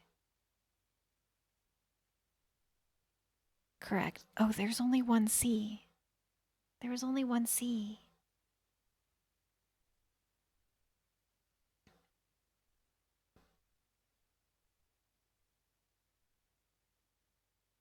Okay.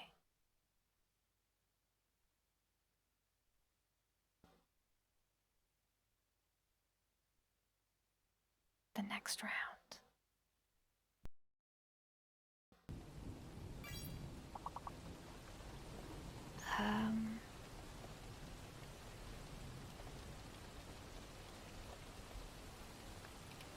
Snow, mason, woman.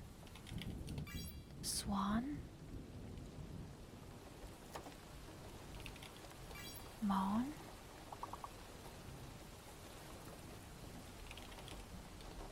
Moans.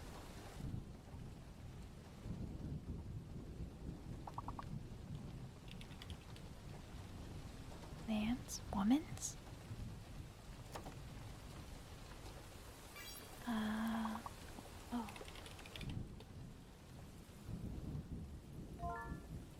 Snowman. Oh my god. Calrot, that was a really good one.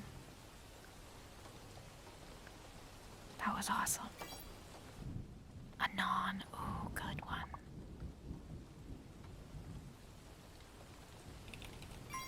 Mose.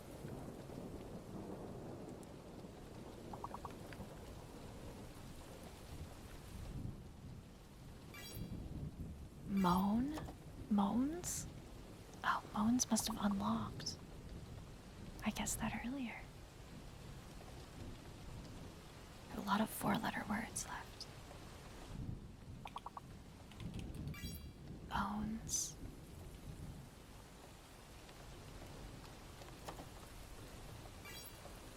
Swam.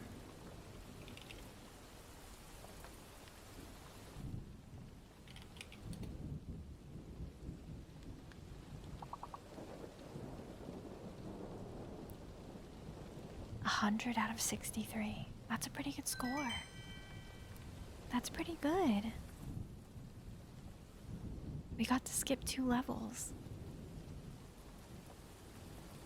Oh, El Cheese Boy and I are tied.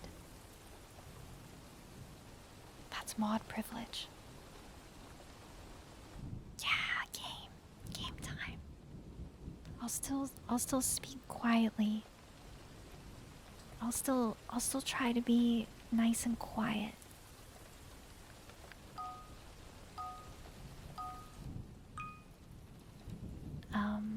Let's see.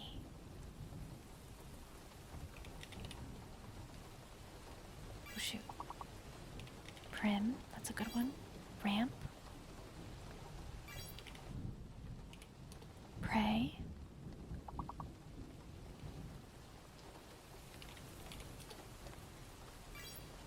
Mary.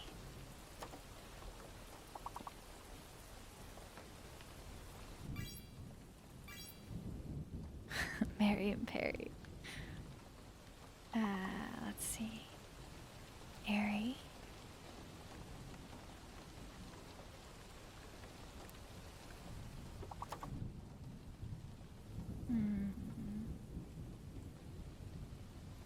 What does the lock mean? I think there's certain words that are locked, and you have to guess them later on. Primary. Oh my gosh, Calrot. Calrot's got the big words. Calrot knows words of many letters, unlike most of us.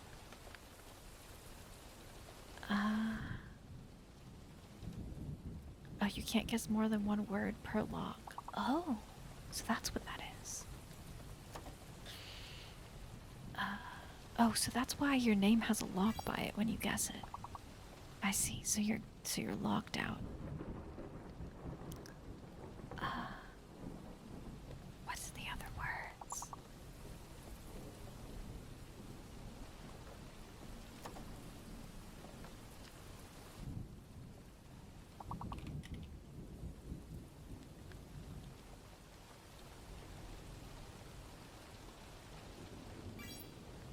Army, that's a good one.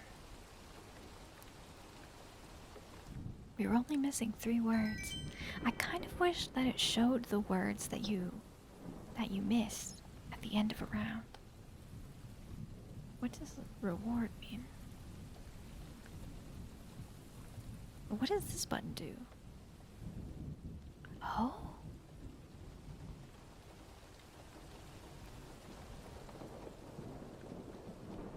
I can apparently give you points, but I don't know what that means. I guess we'll see at the end.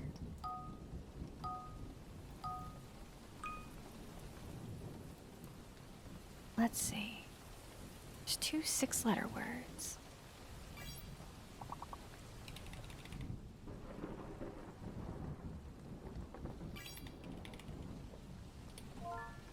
Seller. Reels. Sell. Else. Lear.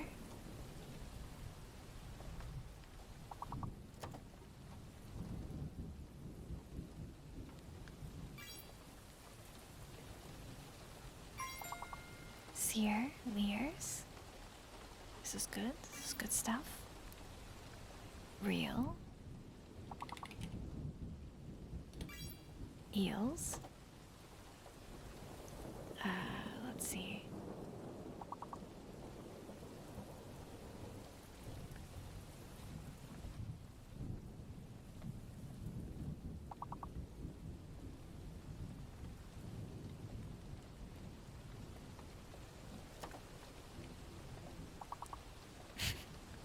It makes you really realize how many words you just don't know.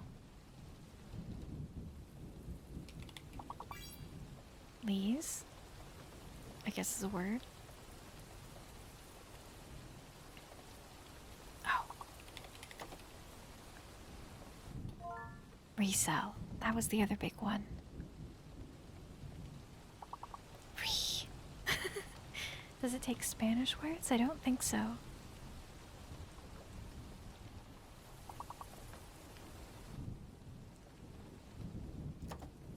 Wow, we have almost all the words in this one.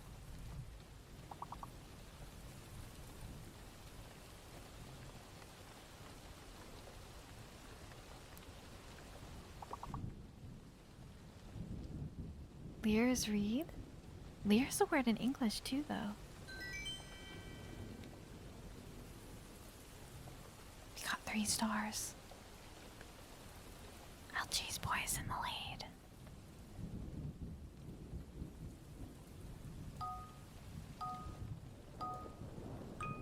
Let's see. Oh my god, that's a lot.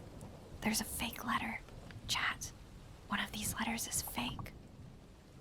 The biggest word has 7 letters. And the next biggest word has 6 letters.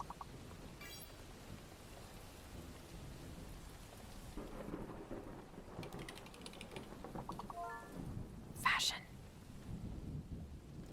Easy word for me to guess. I think L is the fake letter. A lot of you are guessing good words with L's, and none of them are going in.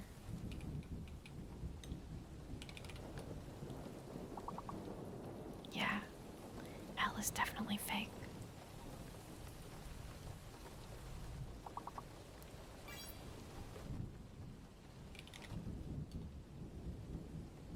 I keep thinking of things with an L, even though I just said that you can't use an L. Help.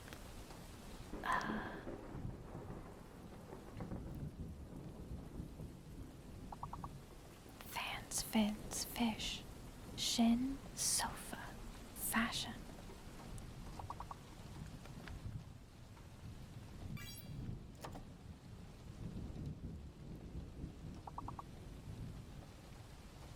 Ions, that's a good one.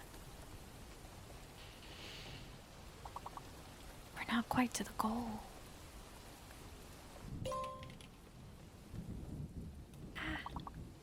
We're running out of time. Thane.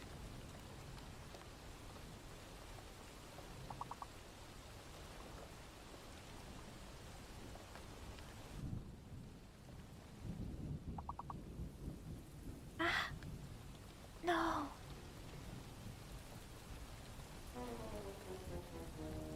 We didn't make it.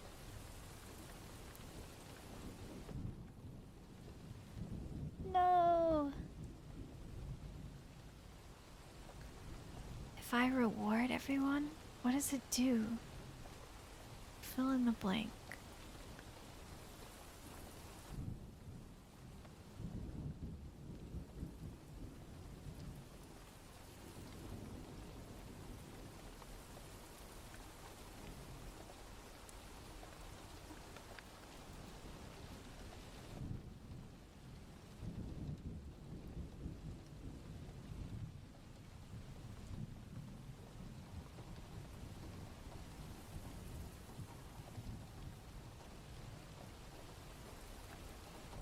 Should we try again?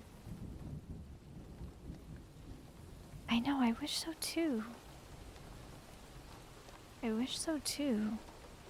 It doesn't seem like there's a way to have it show. Let's give it another go.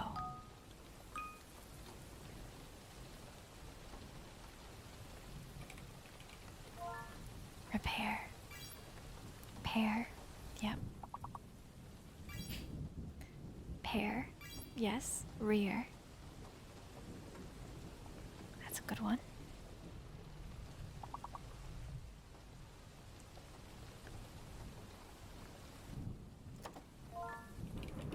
Rapier. Oh my gosh, that's a great word.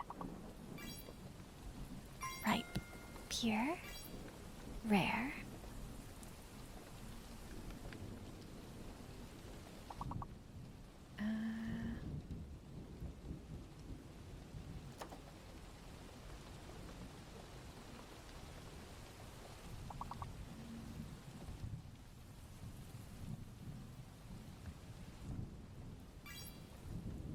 Reap. Oh, you both typed that one at the same time.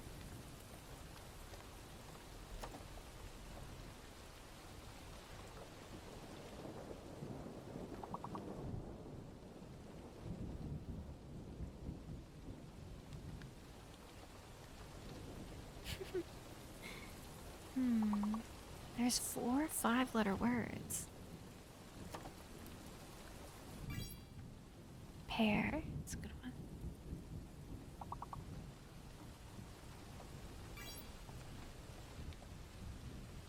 Riper? Prior?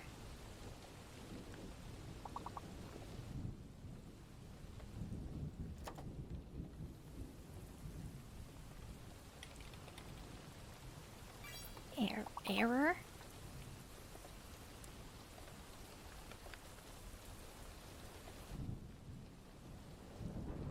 I don't think errors. That's gotta be a fake word. I don't believe it. That sounds... I don't know. I've never seen that word in my life. What does that mean? Error?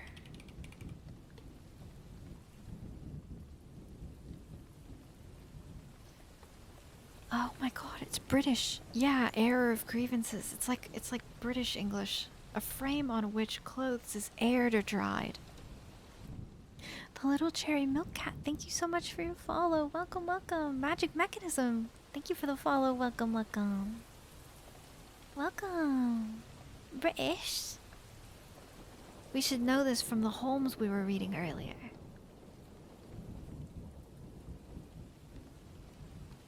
Okay.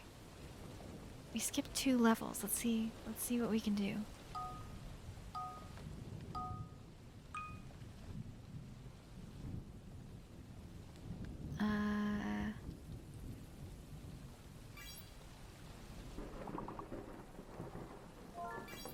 Timely. That's great. Melt might.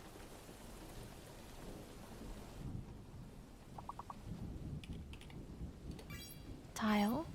Lime. Time. Light. Emit.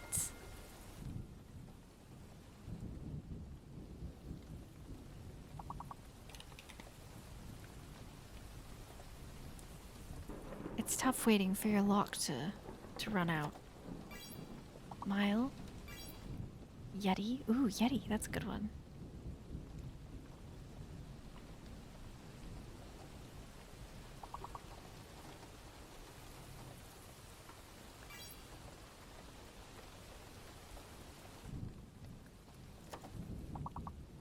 How is Melty not on there? Limey. Limey has an E in it.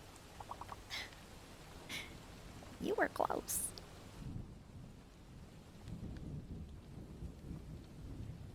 Oh my god, can we get all the words? You guys, we only need 2 more.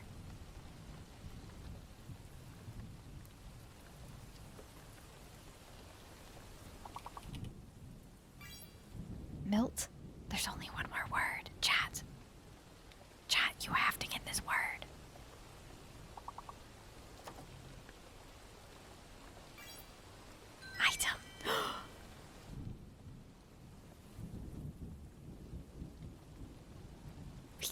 We got them all.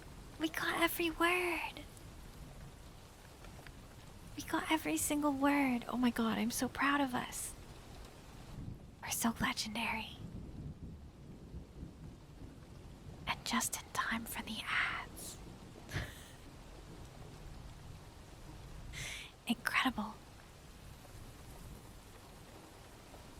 Okay, so chat, if you're new here, we run ads once per hour to keep pre-rolls from turning on for incoming viewers, and it really, really helps out with my discoverability. I really appreciate it if you're an ad watcher, but we usually try to take a break during the ads so you don't have to miss anything. Usually take this time to stretch your legs, get some water, have a snack, whatever you need to do. If you don't want to watch the ads, you can always subscribe with Twitch Prime, Twitch Turbo, or your local currency. There's a really, really good set of Moogle emotes that are definitely worth $5. But of course, we love lurkers here, and we love non-subs. You definitely do not need to subscribe to enjoy the contents of this channel. So yeah, we will be right back in 3 minutes, and we can play some more words on stream. We are so genius. We gotta keep it up. But yeah, we'll be back in 3.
Hi, chat.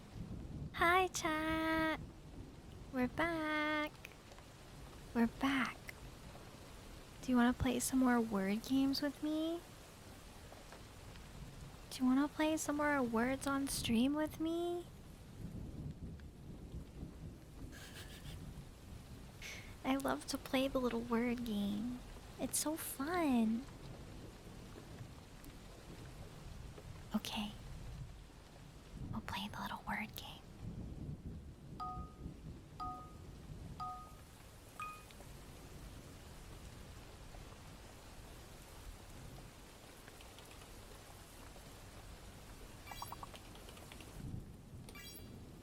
Sing and singe.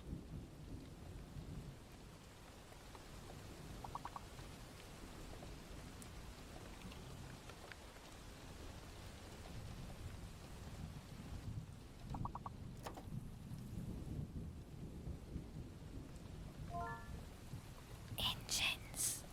Genesis. Jeans scene.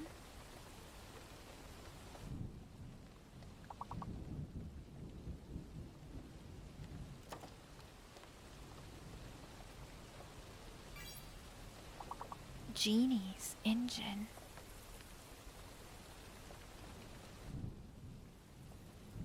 Genie's is a good one.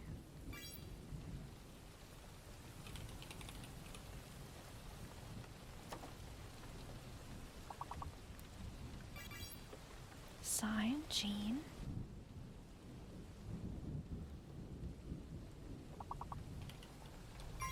Sign. 9.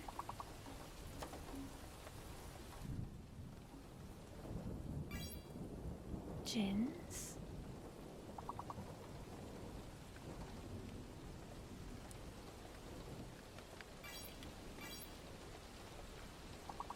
Nines.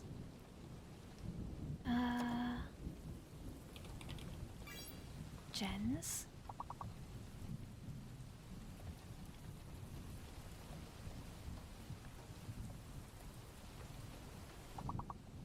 Got a lot of them.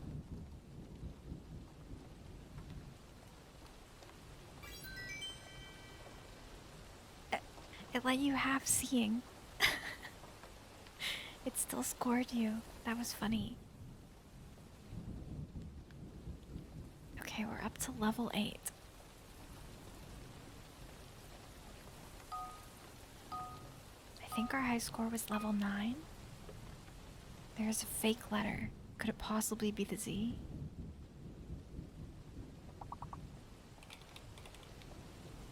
Oops. Diver. Oh my god, Magic Mechanism. Thank you so much for subscribing with Prime Gaming. We got a Prime sub over here. Thank you so much. I hope you enjoy your Moogle emotes.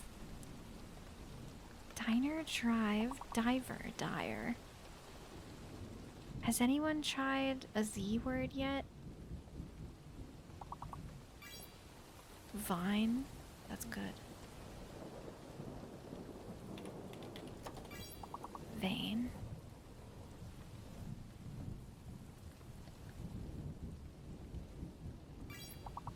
Dine. Driven. That's good.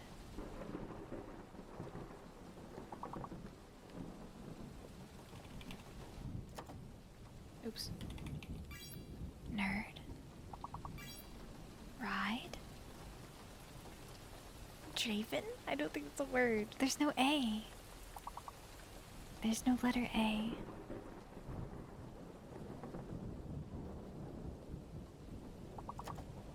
Scene?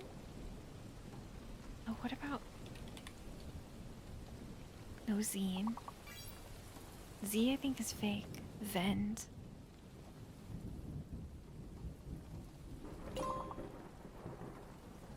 Z is fake.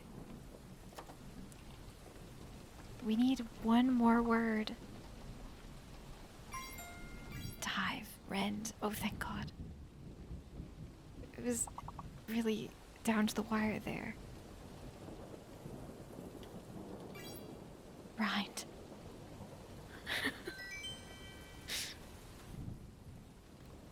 That was very close. Near. Where's Grimoire? Okay, we're up to level 9. Let's see if we can do it.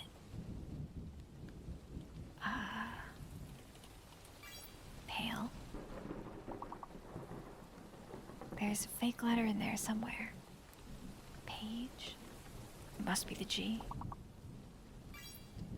Lace. Cage.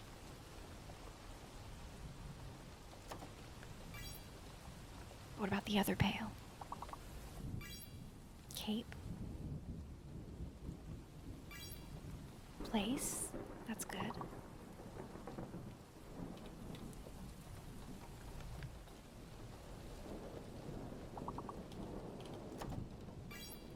Clip.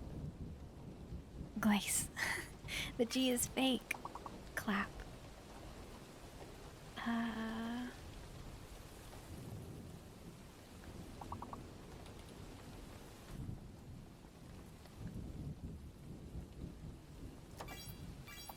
Epic lice pile.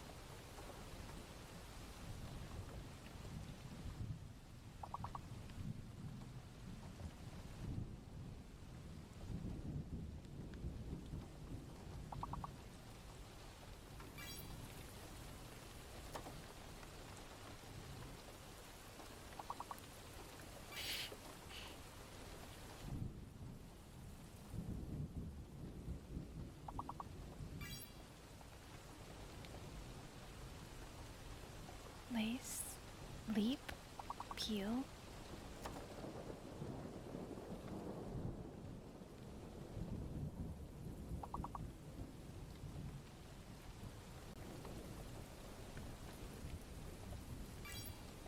Pleat.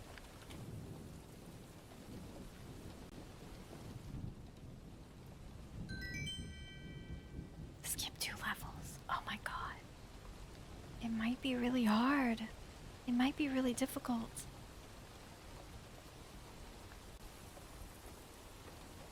El Cheese Boy's just killing it.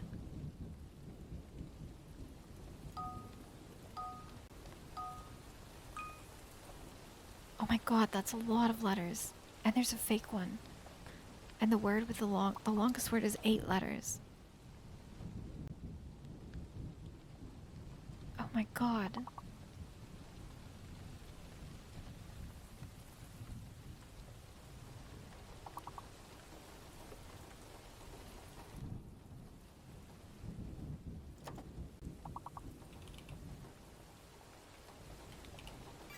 Chad. Fawn. Dong didn't work. Maybe the G is fake? Or I guess it could be the D as well. What about hands? That's good. Fang. I think the G is fake again.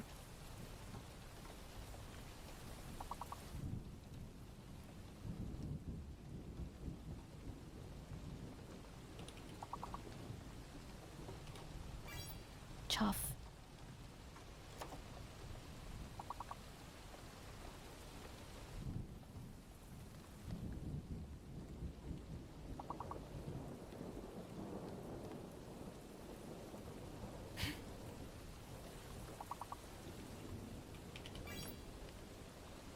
Oh right, the G is fake.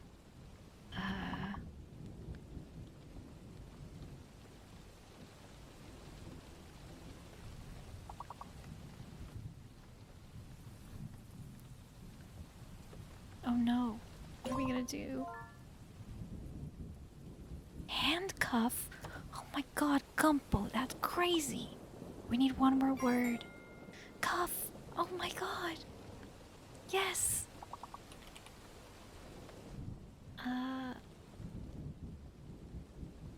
Wow, good work. That was really tough. Good work, chat. Oh my god, Gumpo with the clutch. Handcuff. Oh My God. How did you even think of that? That's crazy. Brain hurt, yeah. It kind of makes you a little dizzy to guess all the different words. That was particularly tough round because there were so many letters and so few words. A lot of consonants and not a lot of vowels. Too much thinking for my brain? Well, we're not done yet. So rev it back up. What if we need you? Everybody, you've got to be doing your part. I'm doing my part. Here we go. There's a fake letter. Mile. Lime. Mill. Elmo.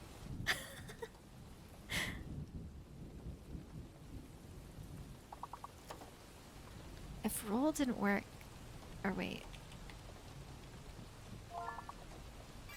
Roll and roll don't work. What? Oh, the O. The O must be fake. Miller. Oh, good one, Glaze. The O is fake? Or the R is... No, R is in Miller. It's the O.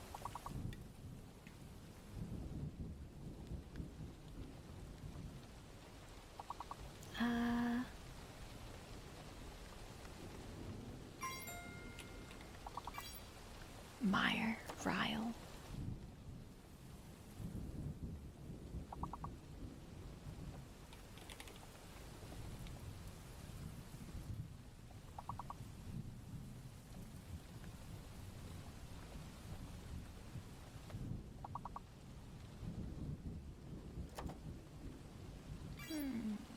Rill? What does that mean?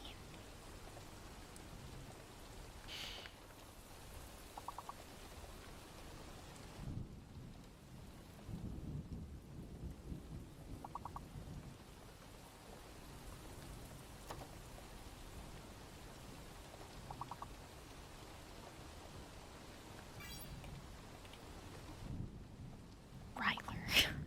Liar.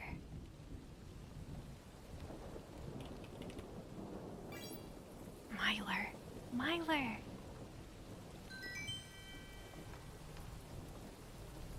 Skip 3 levels. 3? I don't know, Chad. That seems like a lot of levels to be skipping. Level 15?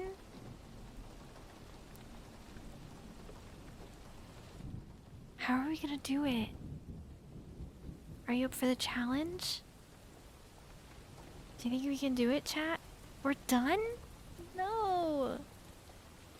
I don't want to be cooked. It's not Dover. We are so back. Just you wait. Yeah, we gotta do our part. I'm doing my part. You ready, chat? You take a deep breath. Get all those words to the top of your brain. Are you ready? Okay, here we go. Here we go. Wait, there's a fake letter and a hidden letter. What do you mean?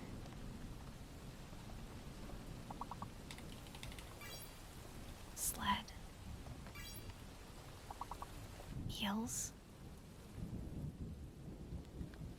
I think it might bless.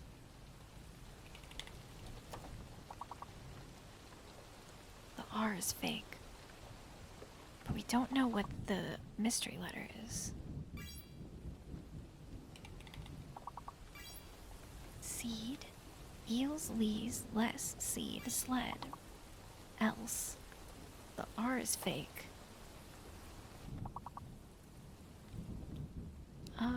We gotta guess that extra letter. Sleds. Seas.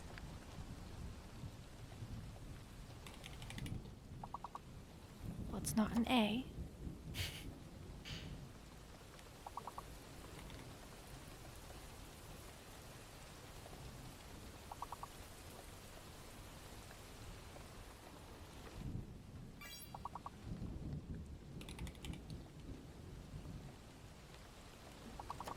Oh my god, show the extra letter.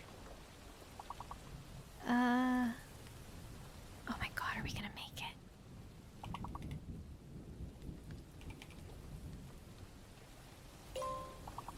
It's a B, it's a B. Everybody hurry.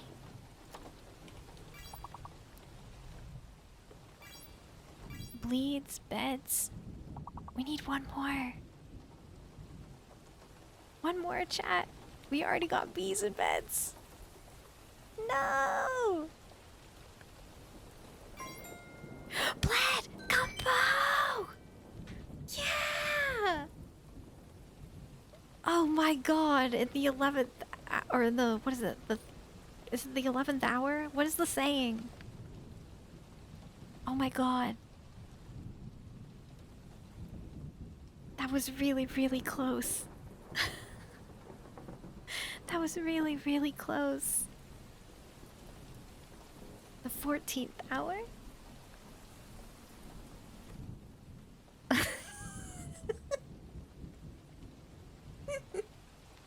I was like, is it the 13th hour? And I was like, that doesn't make any sense. That doesn't make any sense. That doesn't make any sense at all. Okay. Are you ready for level 16?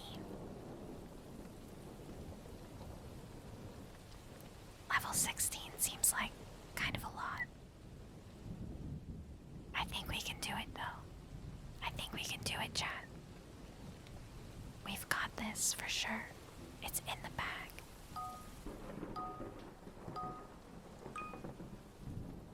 There's a fake letter and a hidden letter. The fake letter is in the word hate. I think it's the letter H. If math didn't work either, it's gotta be the H, right? Groat!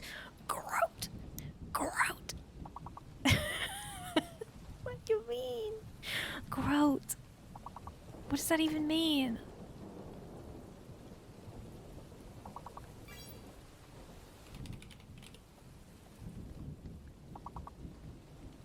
Great.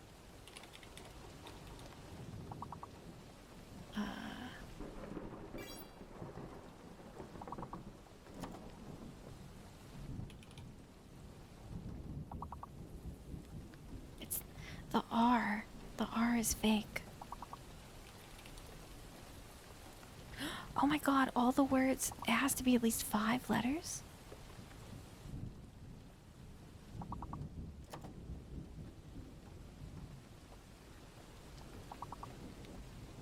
Oh jeez.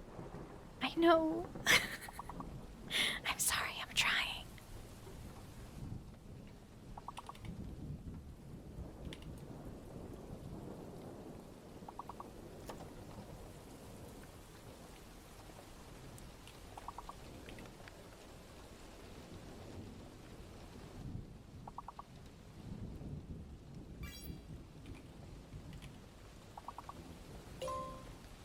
An H.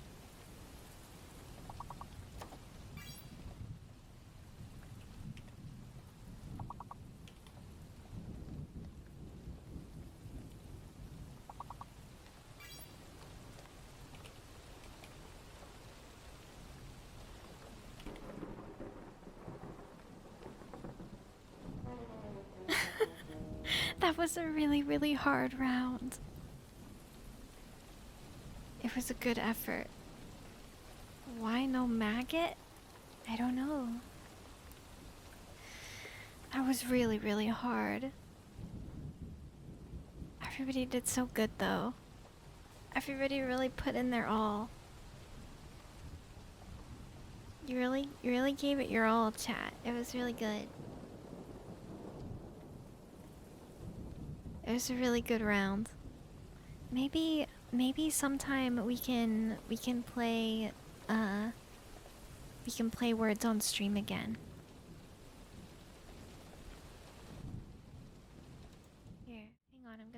to my other spot.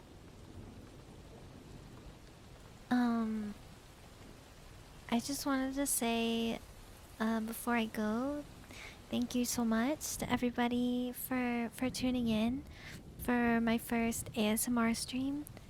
I don't really know if this counts as like ASMR or if it was really good or if it fit in the category, but I had a lovely time. Great thing to have. I'm all G posing. Let's go. Oh my god. I always have a stream up while G posing. I'm honored to be your G pose background music.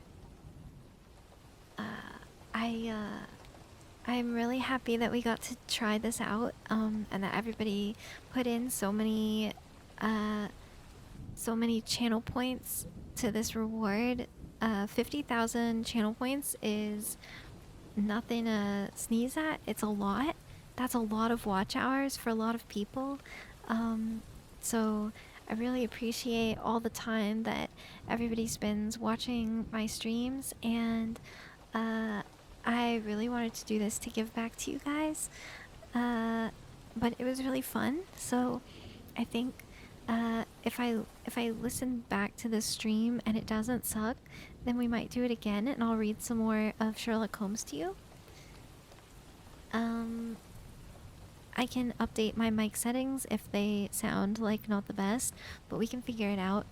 And yeah, I'm just like I'm really grateful for everybody that came out and all the new follows and subs, and thanks to Big Papa Trey for the game.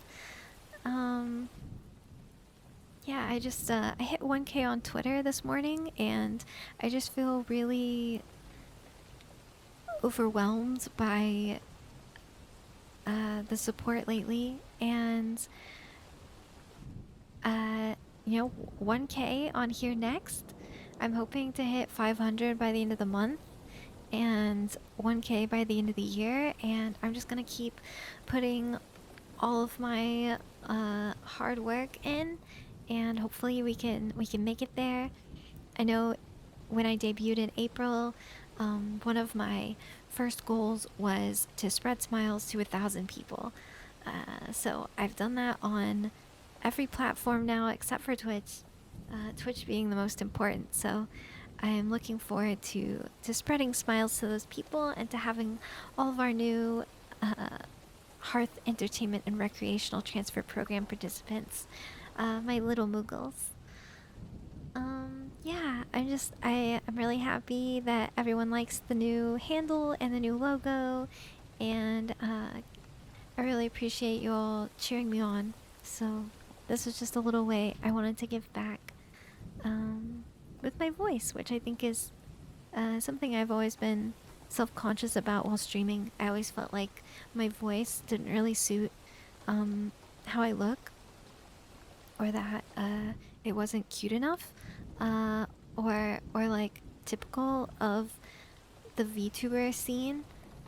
So I always felt really self-conscious about it, but I'm really happy that it's been really well received, and that everyone likes it enough that they would put channel points down on listening to me talk really close to the microphone. It's really funny. It's really funny to me. Thank you. Yeah, I say that not to garner more compliments, but because it's like, that's genuinely just like something I've struggled with. But yeah, I had a lot of anxiety at the beginning of the week, but it's really calmed down. I actually have an important meeting on Friday, but I don't feel too nervous about it anymore because all of my scary stuff earlier in the week went so well. So I feel really relieved. Kara, thank you so much for the follow. Welcome, welcome. Oh my god, have my alerts really been popping up behind the chat this whole time? Oh my god. That is so embarrassing. I can't believe that.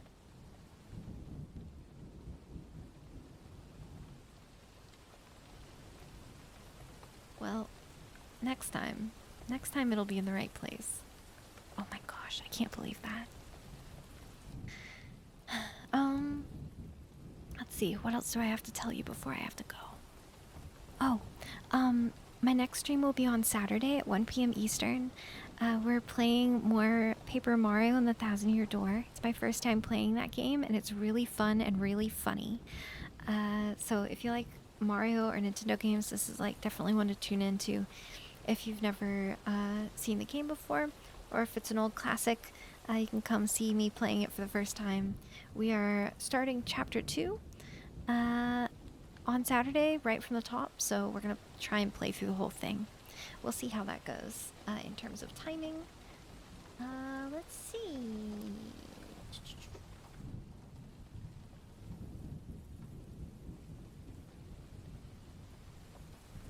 Yeah, let's go raid another streamer who's not doing ASMR, but who I think has a really, really soothing and pleasant voice. We're gonna raid Swashbucklet, who's currently playing through Shadowbringers for the first time. She's a really cool, Moogle-themed Lalafell VTuber. Yeah, what do you know? And, I think every time I go to look at her stream, she's on her Be Right Back screen, and I think it's just a funny coincidence, but it should be fine.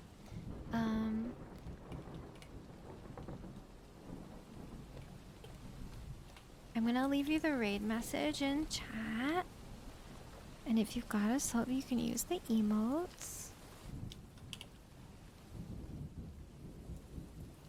But yeah, everybody, thank you so much for tuning in today, and I'm really glad that I was able to treat you to a little bit of close to the mic roll cake time. Hopefully we can do it again sometime. We've definitely got a lot on the schedule, but I had a lot of fun. I enjoyed it. But yeah, we're gonna go raid Swashbucklet. So I hope that you have a wonderful rest of your week. I hope you have good meetings only. I hope you are cozy and calm and relaxed. I hope you stay cool and eat good meals and get good sleep. And until next time, everybody, you know what to do. Until next time, everybody, you know what to do.